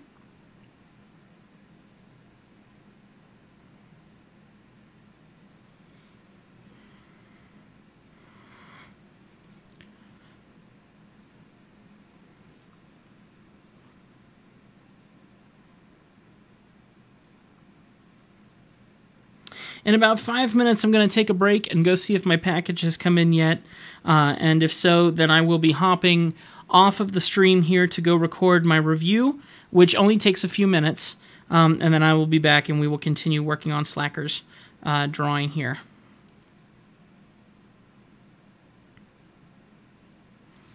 But that'll be in about 5 minutes at 1:30 my time.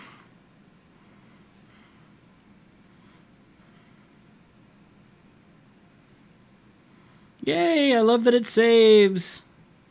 Now, there is one thing that I am not thinking about that is kind of important, which I'm not too worried about here at all, but something that I do really like about Procreate that is not in this program. And it's something that does get me a lot of attention when I do it. And that is the fact that I love to be able to record the drawing process. This app does not have that happen naturally. Not that I can tell anyway. Where Procreate will record every line stroke and then do a fast-forward version of it, which is excellent for posting online, and I definitely miss that. What did I do at Disney? I was a caricature artist at Disney. I drew caricatures, just like this, but I did them at a booth.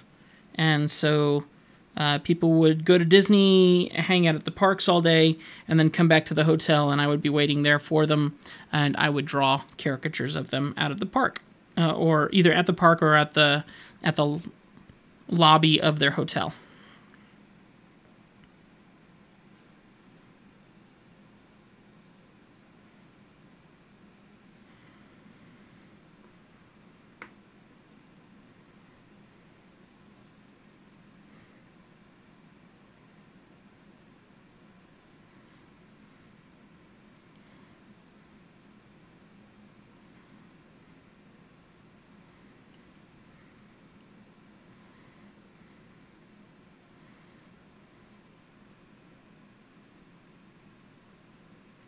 I am definitely a fan of realism. I very much love artists, and I'm a fan of caricature realism. If you guys know Jason Seiler, amazing commissions that he does, and you've probably seen his work even if you don't know who he is.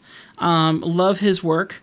Of course, if you guys have ever seen any Star Wars film ever, then you have definitely seen the work of Drew Struzan.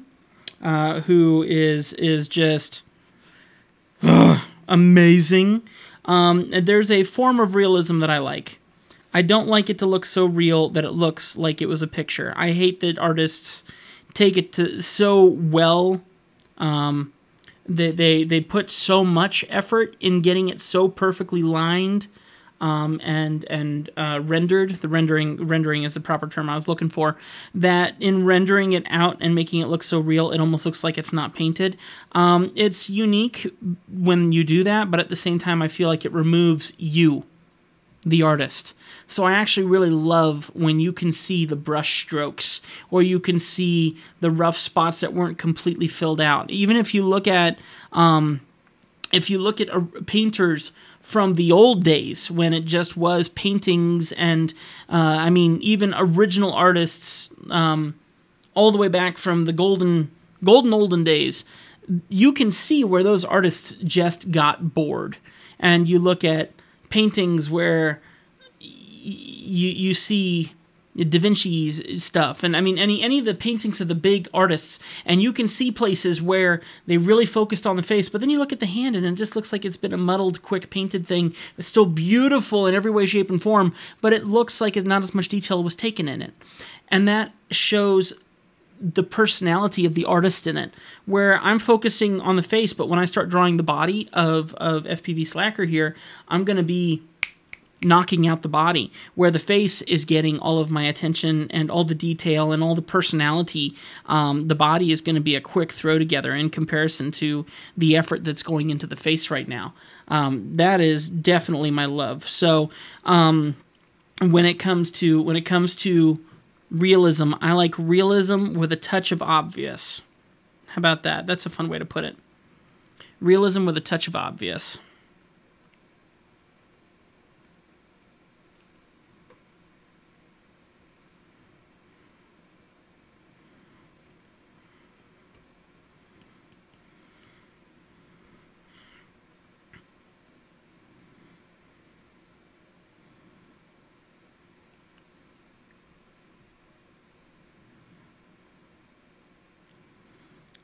The reason that artists back in the day painted paintings was because they didn't have photos. They didn't have cameras. So they tried to do realism and succeeded in it. Unlike us, we have cameras. We can take a picture with our stupid smartphone, with our iPhone, with our dang tablet that can do everything. So I think we should focus on adding art in the art that we can do, to add a form of finesse and something unique in our work, you know? Something that separates us from everyone else.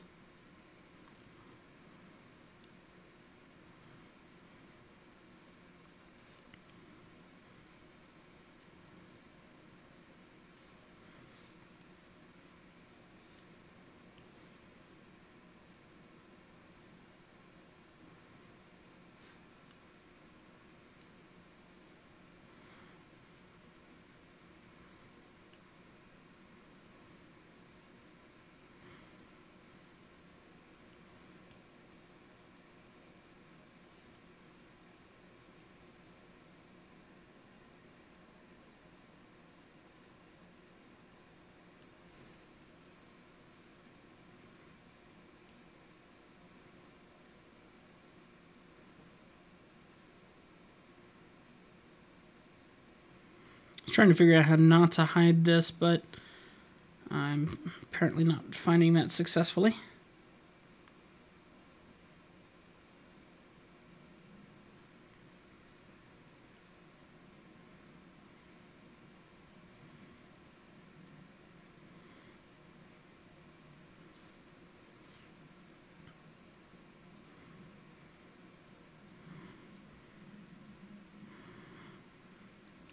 I think that'll work. Looks pretty good. And you can see it's a little calmer. It's still all there. All the details are there, but it's not as intensified. It's not as... the lines, there's less lines to make up more information. So I feel like that's my personality showing in the art a little bit, which is very, very important to me.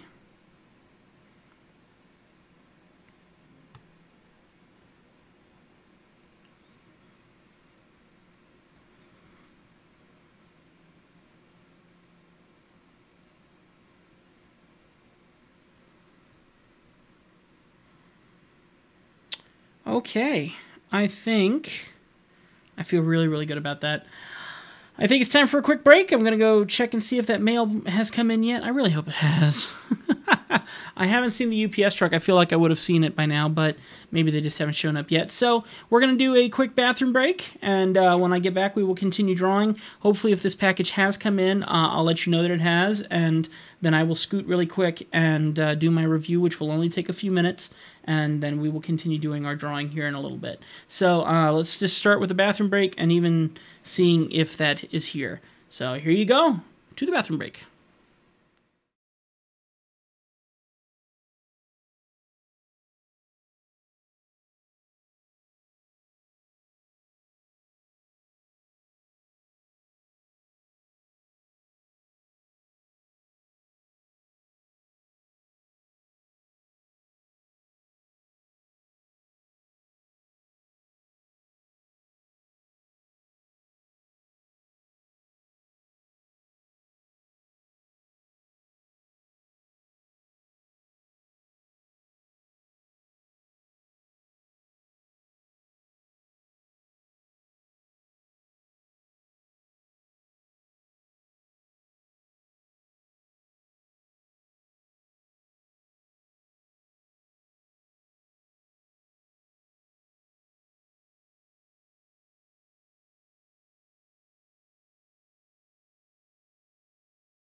Alrighty, and we are back. Now, of course, while I was in the bathroom, I noticed something. We have gotten my very first Stream Deck donation. This is awesome. Look at that. Very first Stream Deck from FPV Slacker for $10. Thank you so much, FPV Slacker. That means a lot. I greatly appreciate it. So we will move this up, and as you can see now, that will tick across and let everyone know how awesome a person you are. So I'm just going to move that down just a freckle. So that's just along the bottom there. Very cool. Thank you so much. I greatly appreciate that. And hopefully, if we hop over, I'm going to check it with a couple screens here real quick. Because it is supposed to go across the way. Perfect. And here as well. Awesome! Thank you very much for your donation. All right. Can I turn the volume up? I certainly can. I can turn that up. I can turn myself up. Check 1 2. Check 1 2. Thank you very much, Eliath Garcia, for subscribing on YouTube. Greatly appreciate that. That's probably the best we got for audio. That's the best I got over here. I'm almost peaking my audio on this side, so you might need to turn yourself up on your side.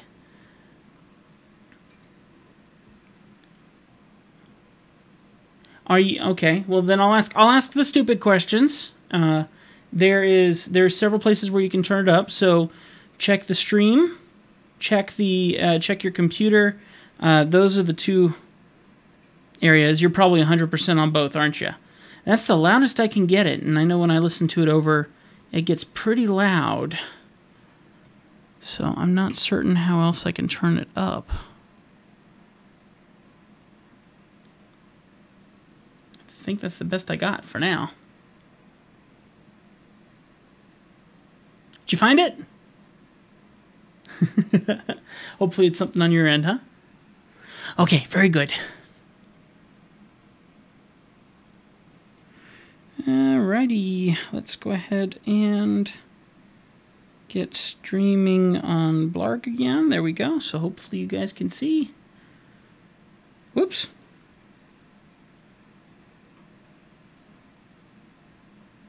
Here we go. Alright, we are back.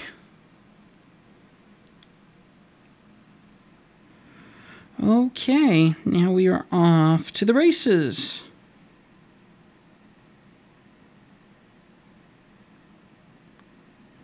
Thank you very much for the donation there, Slacker. That's wonderful. Greatly appreciate it. I'm going to try and readjust my screen here a little to hopefully show that a little better, because I want that to show. I want other people to be inspired.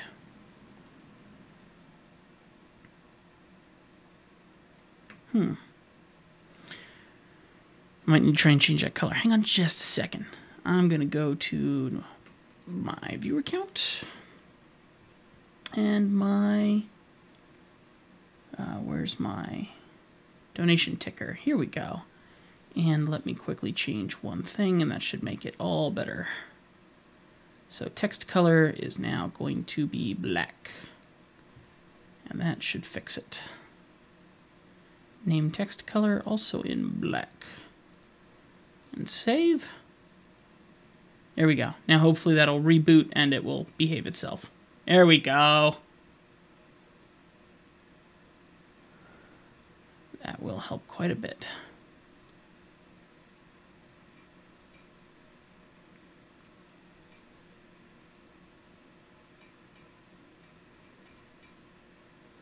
Okay, sweet.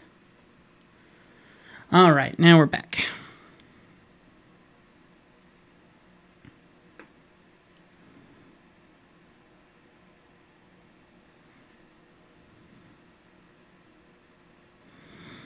All right, let's see. I'm pretty sure that there is a fun little thing on that side. And just a little dimple down here on the side, so we'll get those put in there. And that should do it. Now we can get back to hair and things of that nature.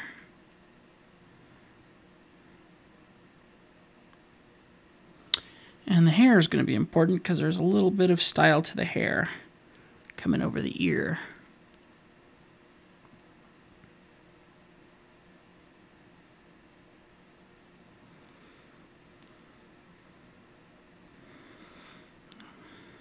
Okay. And my eraser to get rid of the excess ear.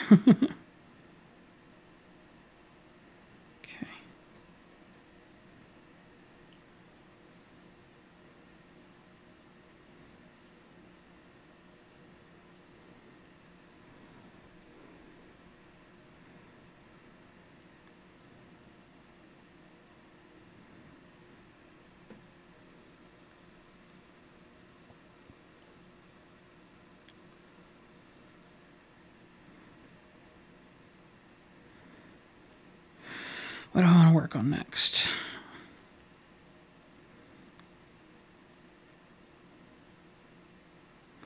If that ear's going to be there, then the hair has to be there too, so I might not do that. Let's see if it works or not.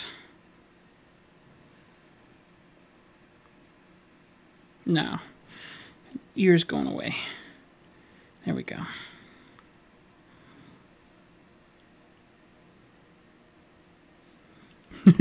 My microphone's literally getting in the way of me drawing. There we go. That should help.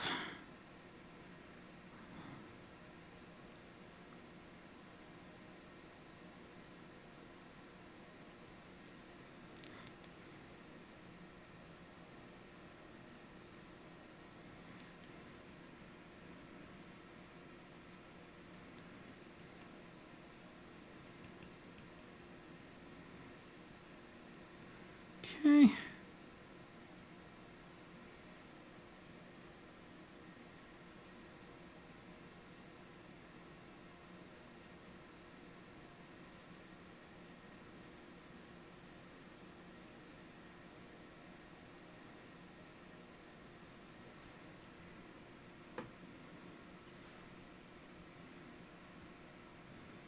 Not quite looking right yet.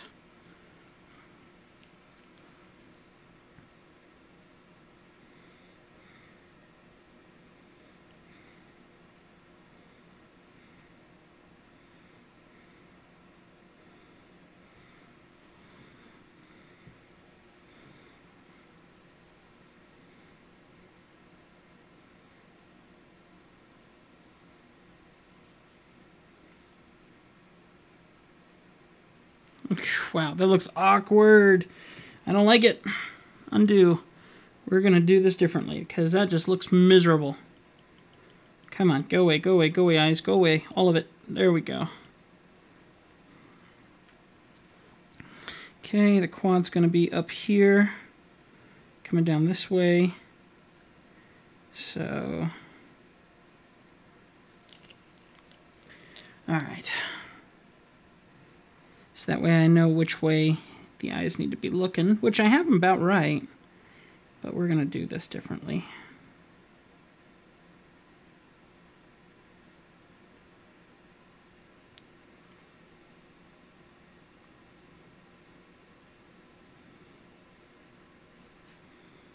That's better. Yeah, that's better. That looks in better alignment. And with the one eyebrow tucking down just a little bit more here to give that slightly different look. With that eye closed a bit more, that makes sense now.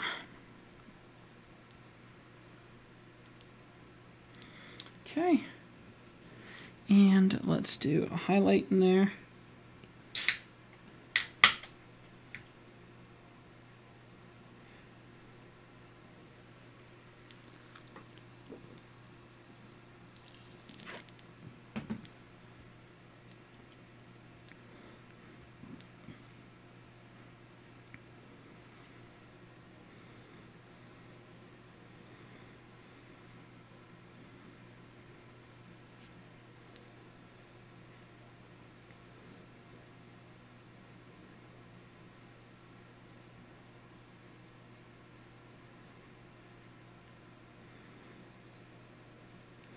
Okay.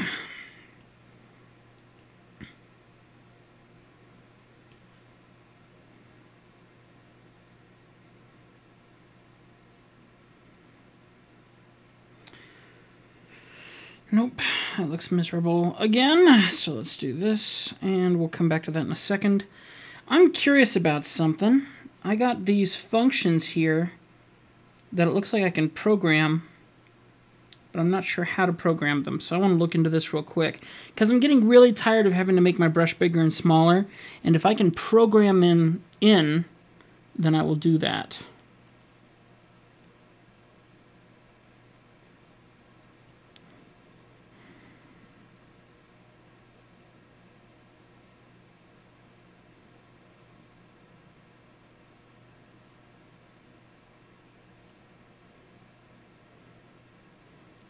Modifier key settings, shortcut settings. So how do I change, say, T1? Preferences, shortcut settings, which is where I think it would be, modifier key settings.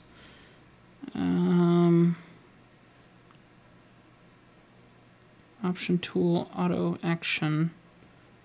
So it's not this. I'm thinking it's under modifier key settings.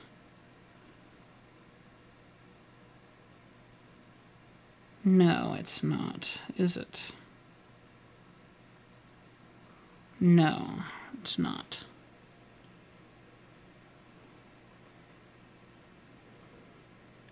Command bar settings. Definitely not there.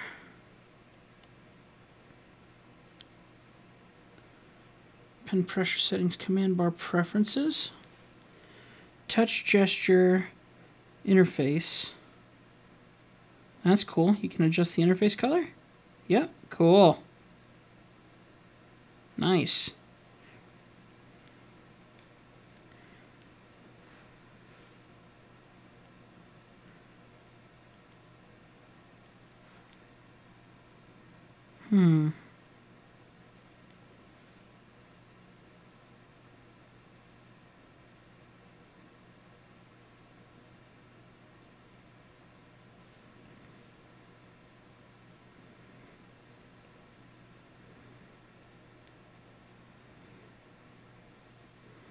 Okay. I want to figure that out. And I do feel like it's supposed to be somewhere in this area. Shortcut settings. Maybe that's it, and maybe I'm just not noticing. It's under Clip Studio Paint. Nope. That's definitely not it. Main menu, pop-up palette, option, tool. Tool? No, that's not it either. I mean, literally, we got T1 right here, and I can click it, but it doesn't do anything. So there's got to be some kind of function that I can program into it. I was wondering what if I was to drag something over onto it, but that's not working. No.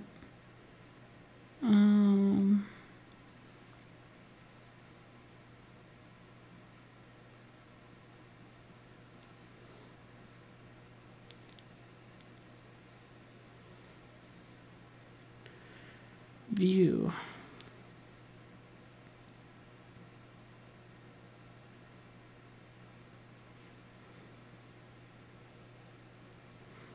File. I still think it's under here somewhere.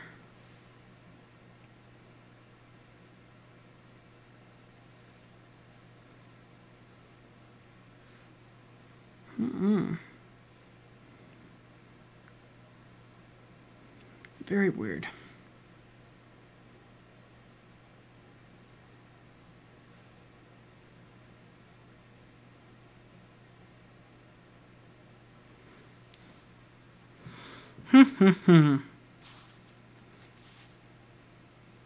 Okay, well, I guess I'll have to just keep figuring this out over time. But I don't see... Because I want to make one of these where I can make the brush bigger and smaller just by pressing it, you know? Just like that. And I know I've done that so many times before on a keyboard, but when you don't have the keyboard there...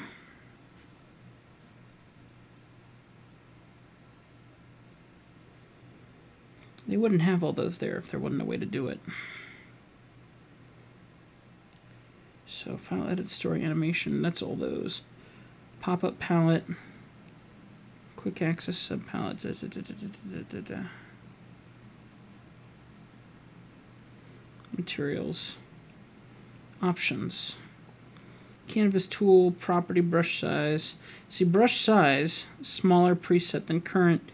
See, there's the icons that I'm used to for a keyboard. So if I had a Bluetooth keyboard here, I'd be able to do that just fine.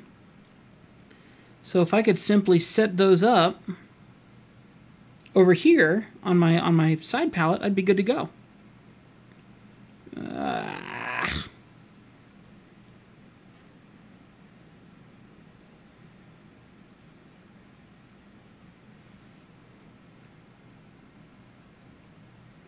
It's got to be something really, really stupid. That's how it always goes. It's always something really, really stupid. All right, let's go to the help file, I guess. Training and tutorials. I really hate to jump in here, but that's kind of the only guess I have at this point. Let's get out of here too. And help. Training and tutorials. Okay. iPad, learn the basics. And now I need the operating tools and palettes. And scroll down here to where I saw it before. Here it is. Edge keyboard. Okay. Using Edge keyboard, you can operate modifier keys such as Command, Space, Shift, etc. in addition to shortcuts that can be assigned to keys. The number of keys displayed depends on the operation resolution of iPad's display. Shortcuts can be edited via the Clip Studio Paint menu shortcut setting. Clip Studio Paint menu shortcut setting. So let's go back to here. We're going to go to shortcut settings. We're going to go to Clip Studio Paint.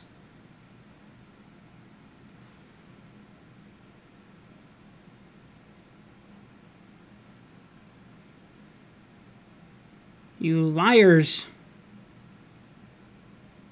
I do not see it here.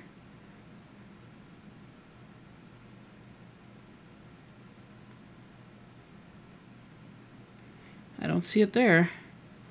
Let's look under modifier key settings, maybe.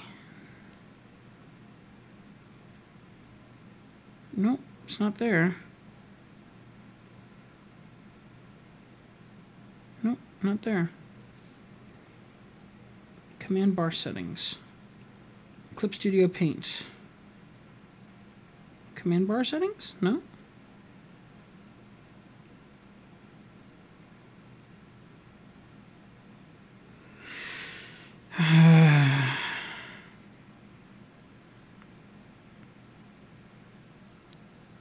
Thanks for bearing with me, guys. I'm trying to figure it out. Once I figure it out, it's going to help me out a lot, so I really want to figure it out.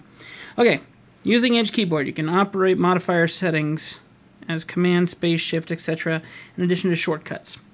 The number of keys displayed depends on the orientation and resolution. Shortcuts can be edited via Clip Studio Paint menu shortcut setting. So Clip Studio Paint menu, I'm assuming, is this. Shortcut setting.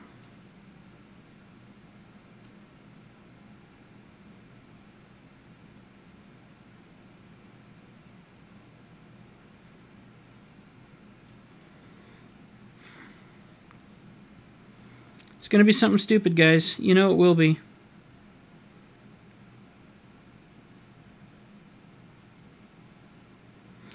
This says item bank, and then it has 10 materials. I don't think that's what I need, but boy, that's interesting since there's 10 sections there.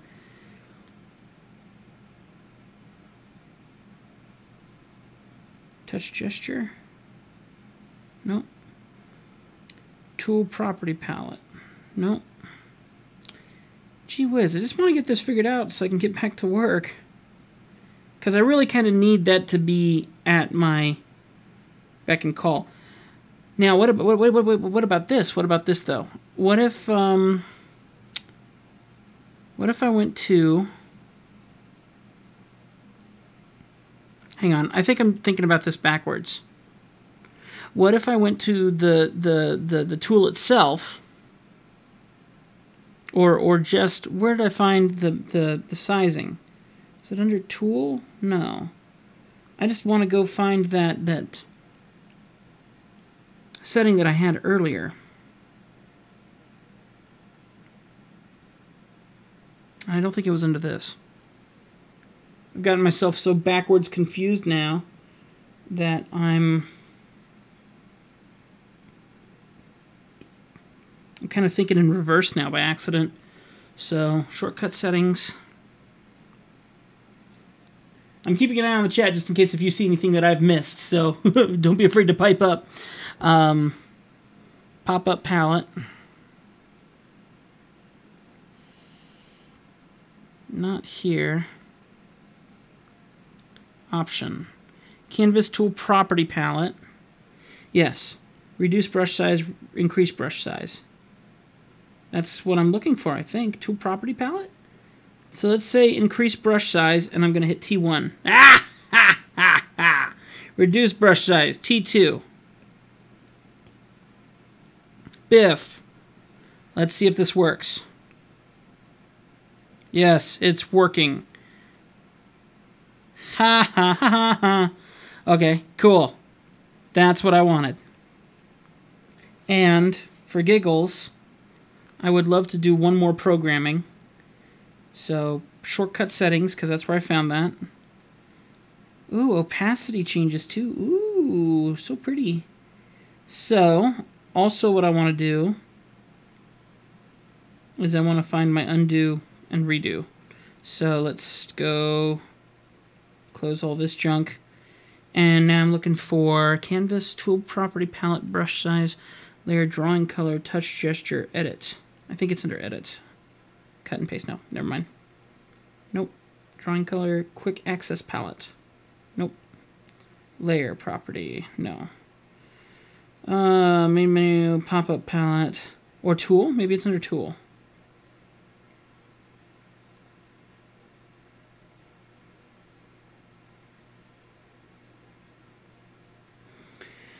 Zoom, gradient, move, pen, correct line, pencil.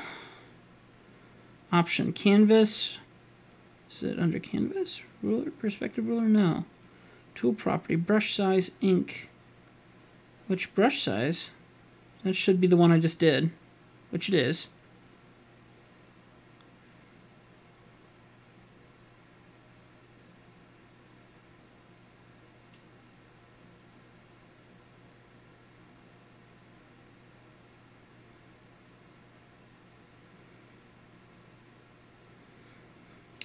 Brush size palette, subtool palette, layer property palette, quick access palette, drawing color, text gesture.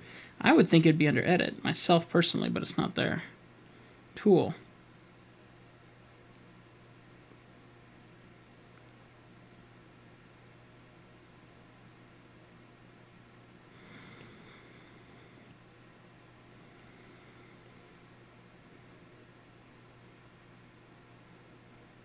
Whatever.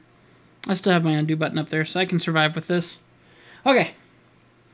Let's go ahead and start adding a little bit more depth to the face.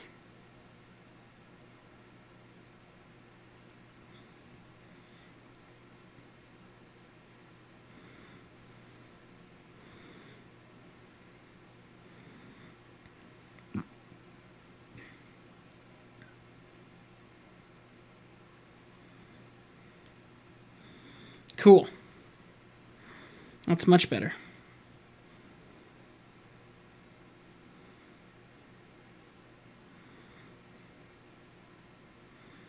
And just keep an eye out, because you're going to see how much I'm going to use this now that I have it set up. You're going to see little blinks pop up over here on the side every time I use it. You're going to see a lot of it.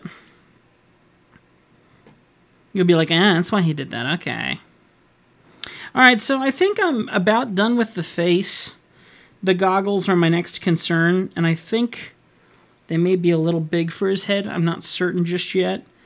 They seem a little oversized, so I'm going to try that on a different layer.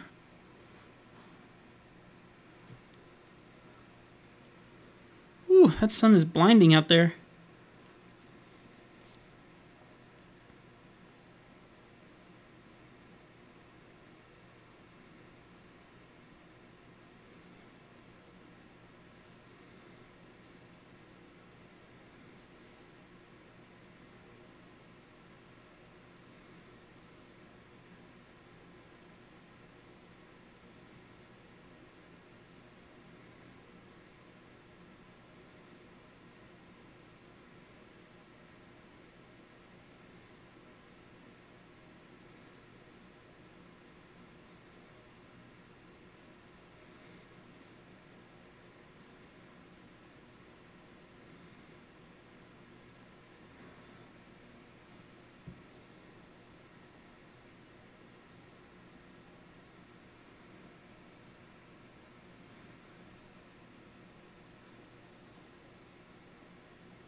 Alright, I think that looks pretty decent. I may resize those goggles a bit, but I'm undecided at the moment. They do feel a little bulky, so I may size them down. But honestly, those are a very small part of his face, and I got the details of the face that I was really looking for. So now I can scale this back down, feeling really good about the face, and I can focus on getting back to the body, which is more important to me than the face. Now it's becoming more important to me than the face in this case. So, oh, goodness gracious, it's bright out there. Okay, let me make sure that I don't mess with this layer. So I'm going to lock it for the moment so I don't accidentally delete it. And then I'm going to unlock these other layers, which should be the original sketches that are underneath this. Yes, I can delete this one. And nope, need that one. You can delete this one. There we go. Okay, so now we got the face and the straw, which is good. Now we can turn on the original layers. And now I can lock the original layers down. And unlock this layer. And actually, I'm pretty happy with those, so I'm going to merge those down. So now I have to delete this one. And now my whole face is on that layer, so now all I got to do is move it and shrink it down to size.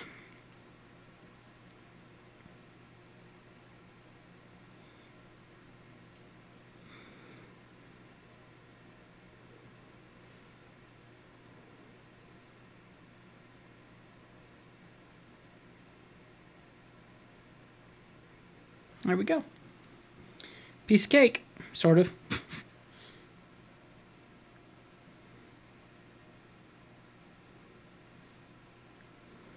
Alright, now let's get to the rest of this body. So I am going to do this on a new layer. And we'll come back to the goggles later, and I'll probably clean them up a little bit more, but we'll see.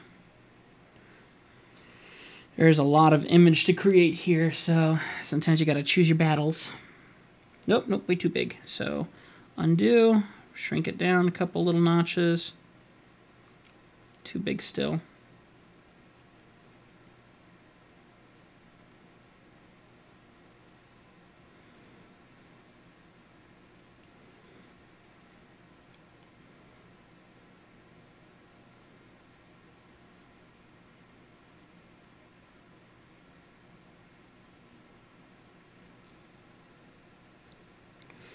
Okay.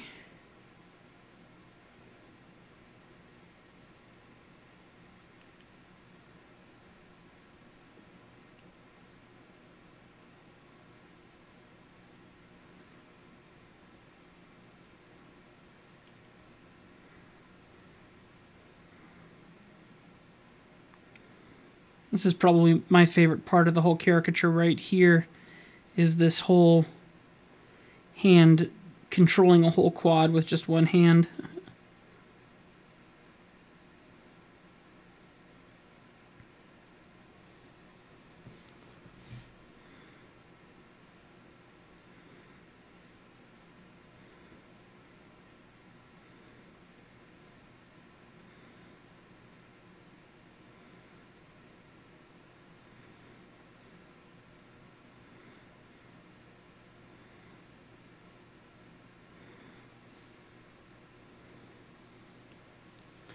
And if Slacker is still here, I will tell him that he is getting something special, because I rarely, if ever, draw nails on any of my clients' hands. Very rarely. So this is one of the few pieces where I'm actually giving him nails.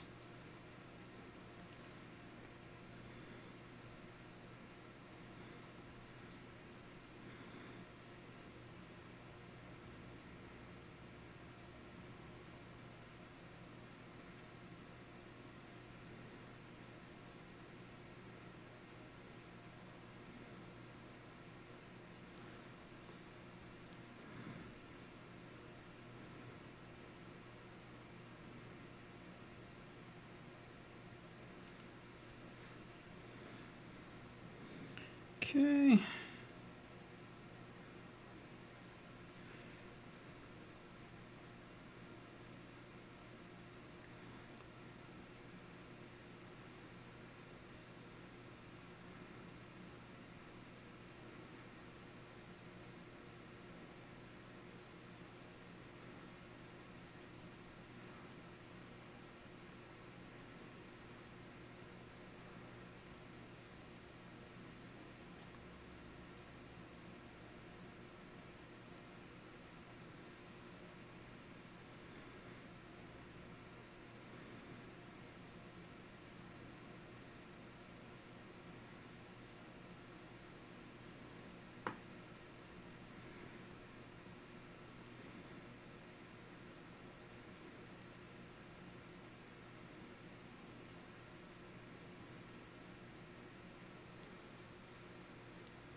Thank you very much. I appreciate it. I hope so too.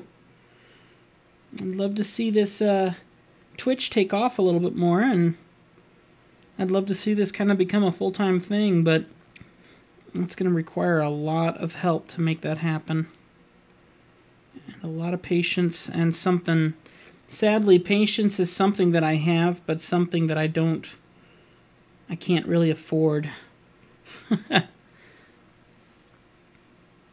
Right now, just with the whole job scenario and stuff, it's kind of just... I'm so up in the air right now that this is the time that I can get away with doing this, so I'm trying it. And my wife is incredibly supportive about it, but that support may wane if we don't start seeing some extra money showing up, which will be unfortunate. because this is something I've wanted to do forever. I've always wanted to be I always wanted to be someone who spent a lot of their time doing YouTube videos and being a YouTuber and being marked as a YouTuber, being marked as a streamer of some sort. So whether that's on YouTube or that's on Twitch, I'm very ready for it. And this is something I've done since the beginning of my business. So it's something I would like to succeed in.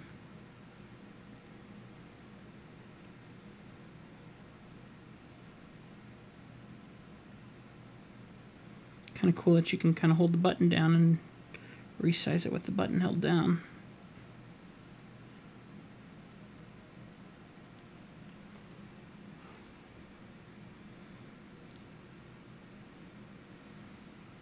The sun is blinding me. Okay, I think we're going to do another quick break. I know I spent most of my time troubleshooting that, but I am going to do another quick break. We're getting somewhere here, but I am still keeping an eye out for that package so I can do that review. So we're going to do another quick break, and when I come back, I'm closing this window so I stop looking like Two-Face, and I'll see you guys in a few moments.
Okie dokie, and we're back and much darker. Let's fix that.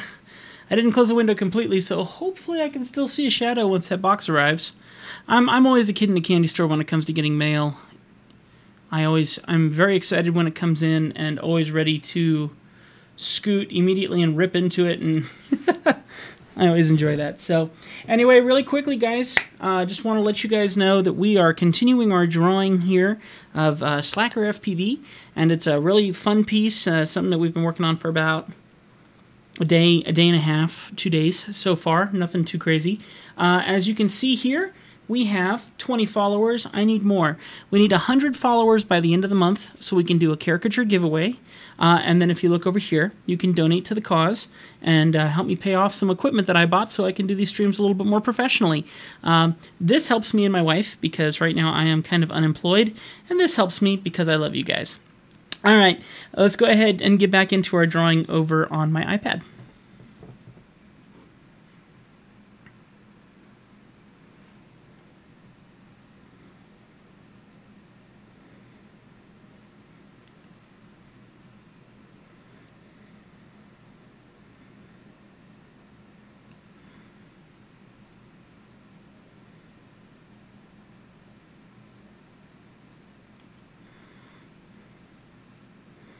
Interesting. Ah, interesting. I just tapped the screen twice with 2 fingers and it undid, which honestly is perfect.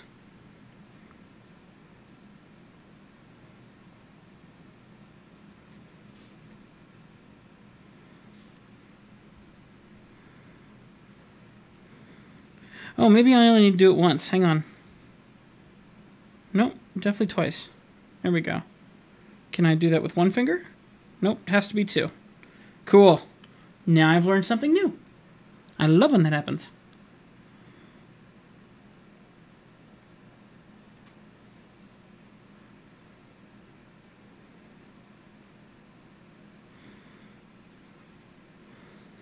I am so ready to be done with these headphones.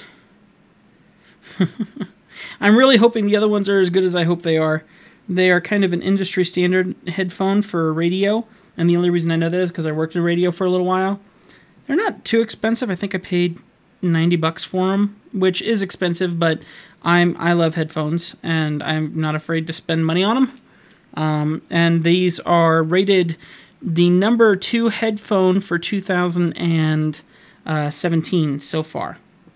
So number 1 is the same brand as these, just a newer edition, and the only reason I didn't get that one, which ran more like $120 or $130, was because it looked like it had the same ear cups as this does, and these ear cups are destroying my ears, and so that's the reason why I'm trying to upgrade.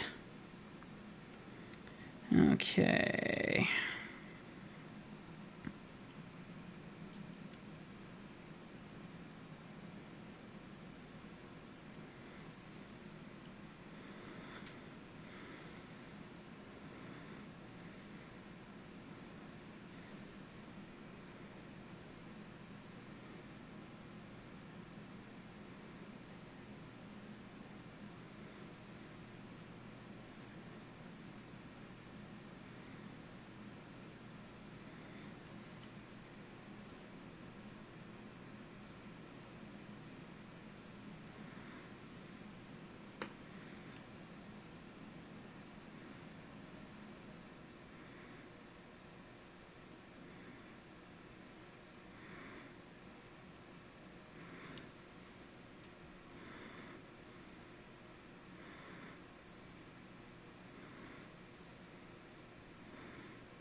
Thank you very much to 4 amazing people hanging out here right now. I appreciate that.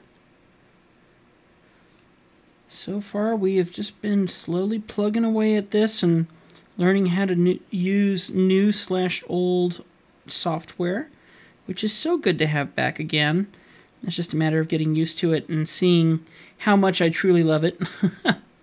Which I mean, I want to be a fanboy and I want to love it, and then at the same time, if I'm just not finding it's behaving for me, if it's struggling, then I don't want to keep using it.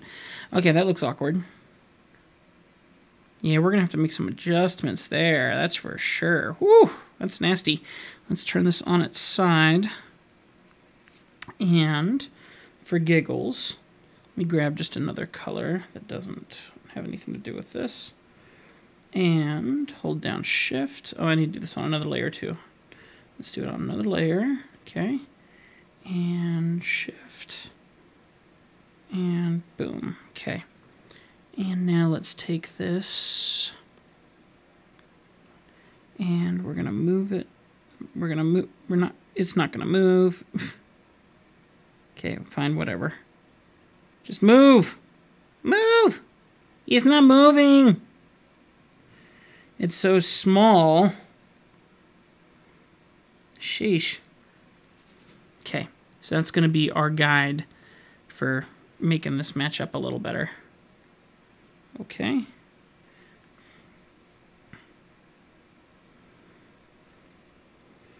Okay.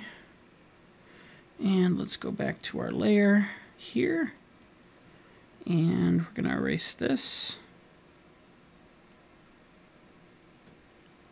Let me change this really quick to a hard brush.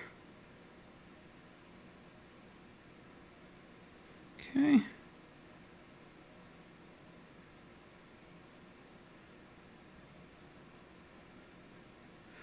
Okay.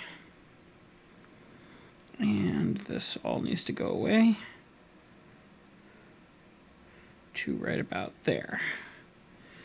And I am going to leave that there for the moment. Let's do this now. Oh, wrong color. Undo. 2 fingers. There we go. Whoa, now why did it do that? So I can do 3 fingers once and it'll redo it.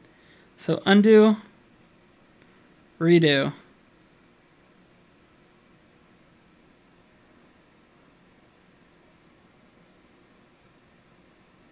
Oh, there we go.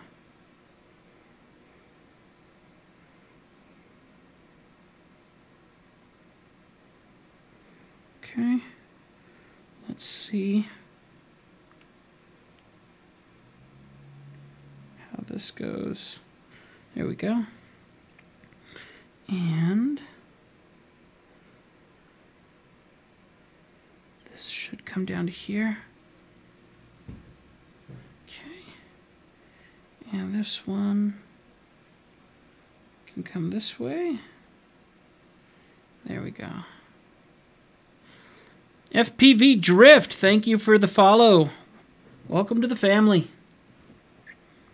Okay, now let's see here. Your fun little update for your follow should be coming momentarily. Which I'm actually going to mute this and unmute this so that you can hear the ding that I love to hear so much. Hang on, it'll hit in a second. Not that one. You'll know it when you hear it. Oh, battery's almost dead. I need to charge my pen.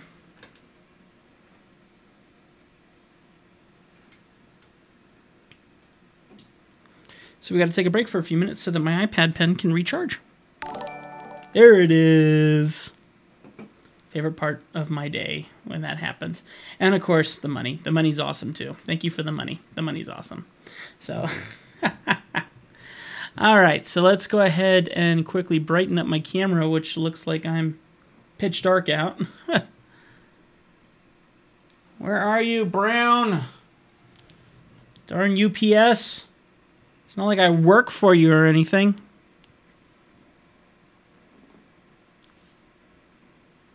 All right. So there's our progress so far. I think that looks pretty cool, actually. I'm very pleased with that. If I do say so myself. And I agree with you. I especially love the 2 fingers because I was thinking it just doesn't make sense.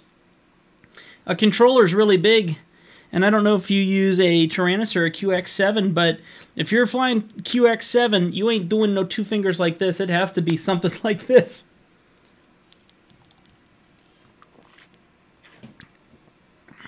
All right. So we got to give ourselves a minute here to let my pen recharge. It doesn't take too long, but gives us a little break to relax and chill. Let me hop over to this one so I can see the chat room. And yeah. All right, so XD9 Plus. So yeah, and that's kind of what I was drawing you with. Yeah, QX7 is kind of the new one and becoming the standard, but XD9 is obviously the standard still. And I still have that.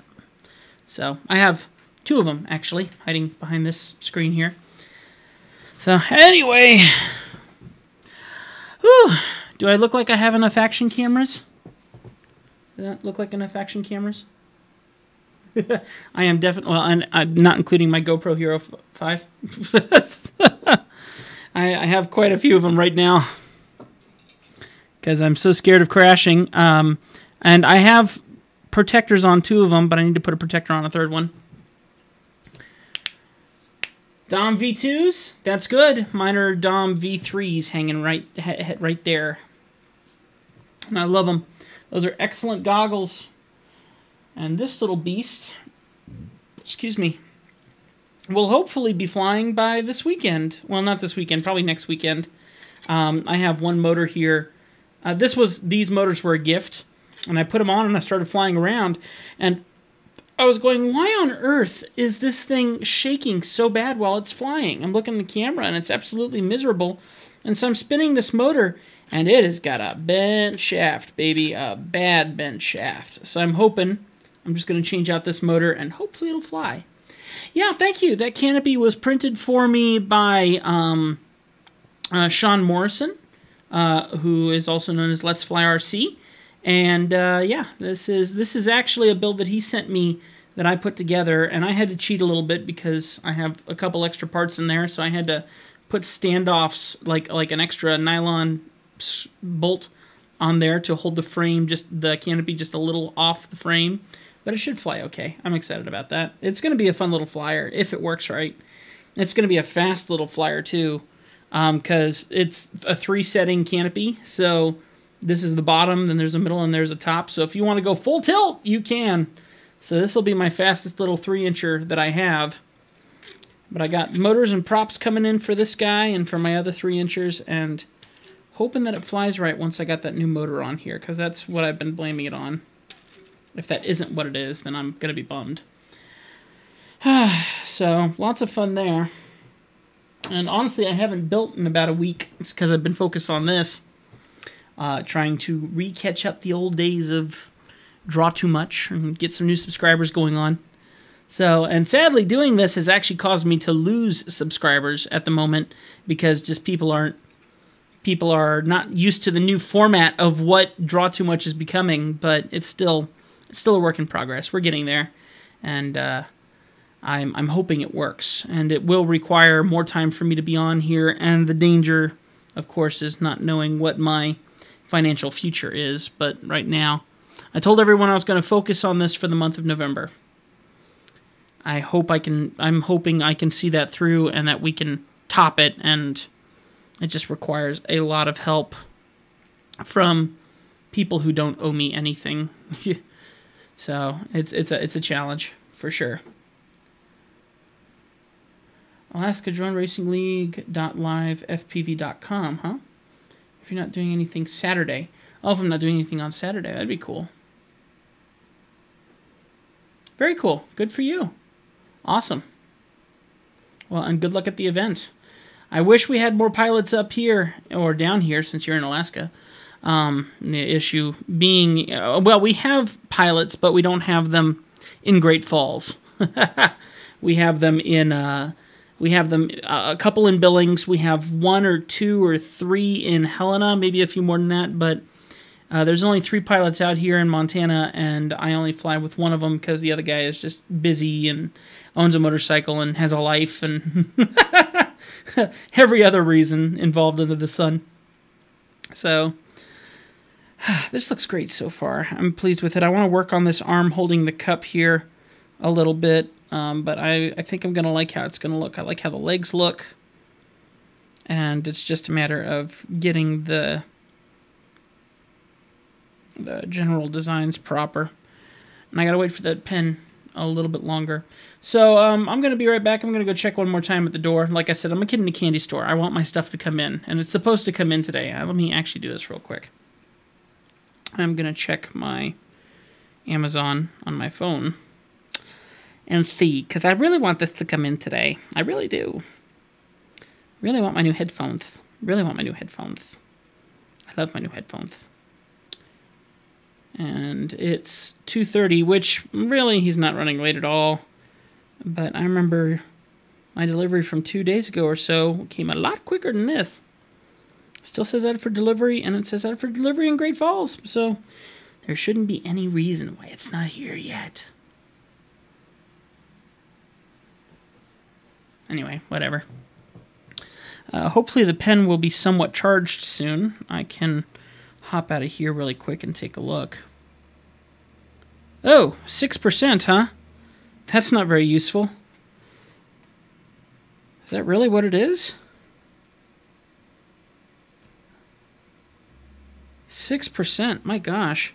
Let me try something here real quick. Maybe I got this on backwards? No? I guess I'll have to charge it off the iPad. That's odd. Because it should charge a lot faster than that. So hopefully when this charges, we'll be back into business. Okay. Alright. Let me save this so I don't lose it.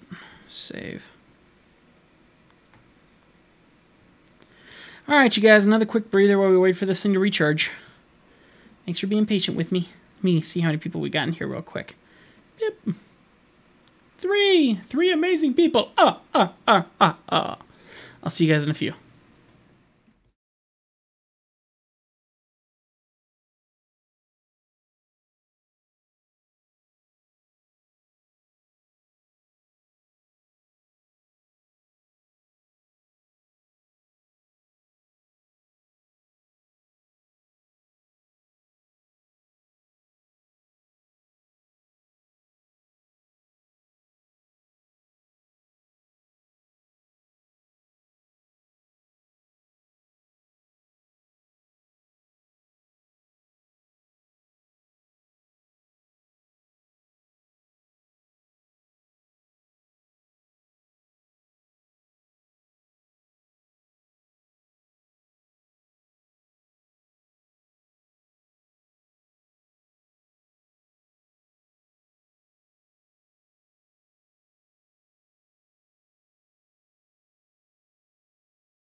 Oh, all of my beautiful snow is starting to melt out there, sadly, because it's probably up in the 40s by now. Let me see what we got charger-wise at the moment. Oh, come on, that's a lie.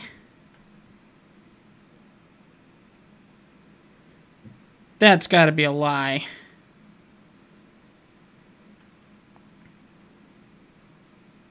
That's weird. I know I use my pen a lot, but my word, maybe not that much. Let's give it a few minutes and see if that number changes. If it doesn't, then I won't believe it.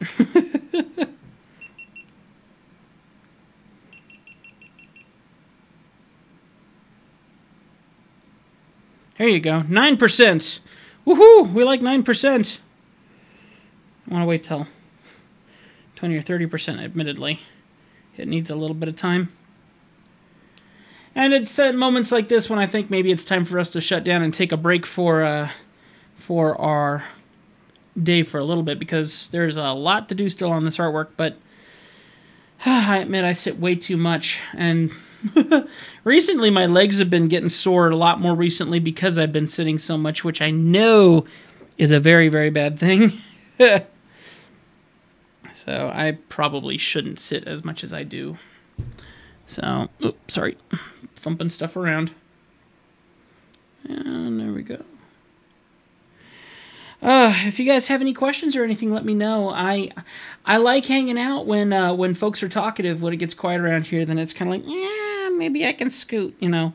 So we'll give it a little bit, and if it seems to stay quiet, then I might bounce out of here and go take a little breather, catch up a little bit with myself, and get ready to record my other review and stuff like that, and upload my other video to YouTube that I did a little earlier today on our little program here that I've been reviewing.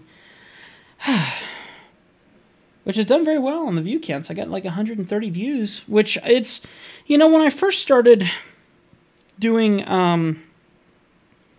these videos a long time ago, 130 views wasn't unrealistic at all. But since this YouTube channel has waned so much, and I haven't been able to keep up with it until more recently, admittedly the channel just has kind of died a little bit. So anyway, I appreciate that, Slacker. Definitely appreciate that. So now that I'm back again and trying to wake it up, it'd be nice to kind of keep it going. What's this thing doing? This is kind of weird. Sorry, playing with my GoPro, which I need to link to my phone, actually. So, and honestly, I'm probably running out of steam just a little bit at the moment, so I haven't eaten yet today either. Can you tell I'm talking myself out of getting out of here for a little bit? I might just do that. Anyway, thank you so much for hanging out, you guys. I greatly appreciate your time here with me, and I really appreciate everything that you guys do here with your followings and your donations. Thank you very much for your donation. Rig36 is now a follower on Twitch. Thank you very much, Twig. And see you here in just a second. So, Rig. Excuse me, Rig. Twig. You should be seeing your little notification here very shortly. And if I sit just right, it looks really, really funny. Let's see if it'll work right. This happened to me during a YouTube video, and it was really funny when it happened because I was ending the YouTube video, and on ending it, this happened, and it was absolutely perfect. And we'll see if I lined my face up correctly for it to hit. If it works, it's really funny.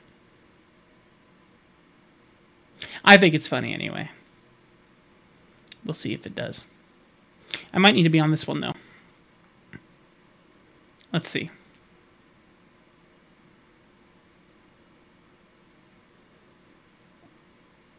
You never know how long it's going to take until it happens.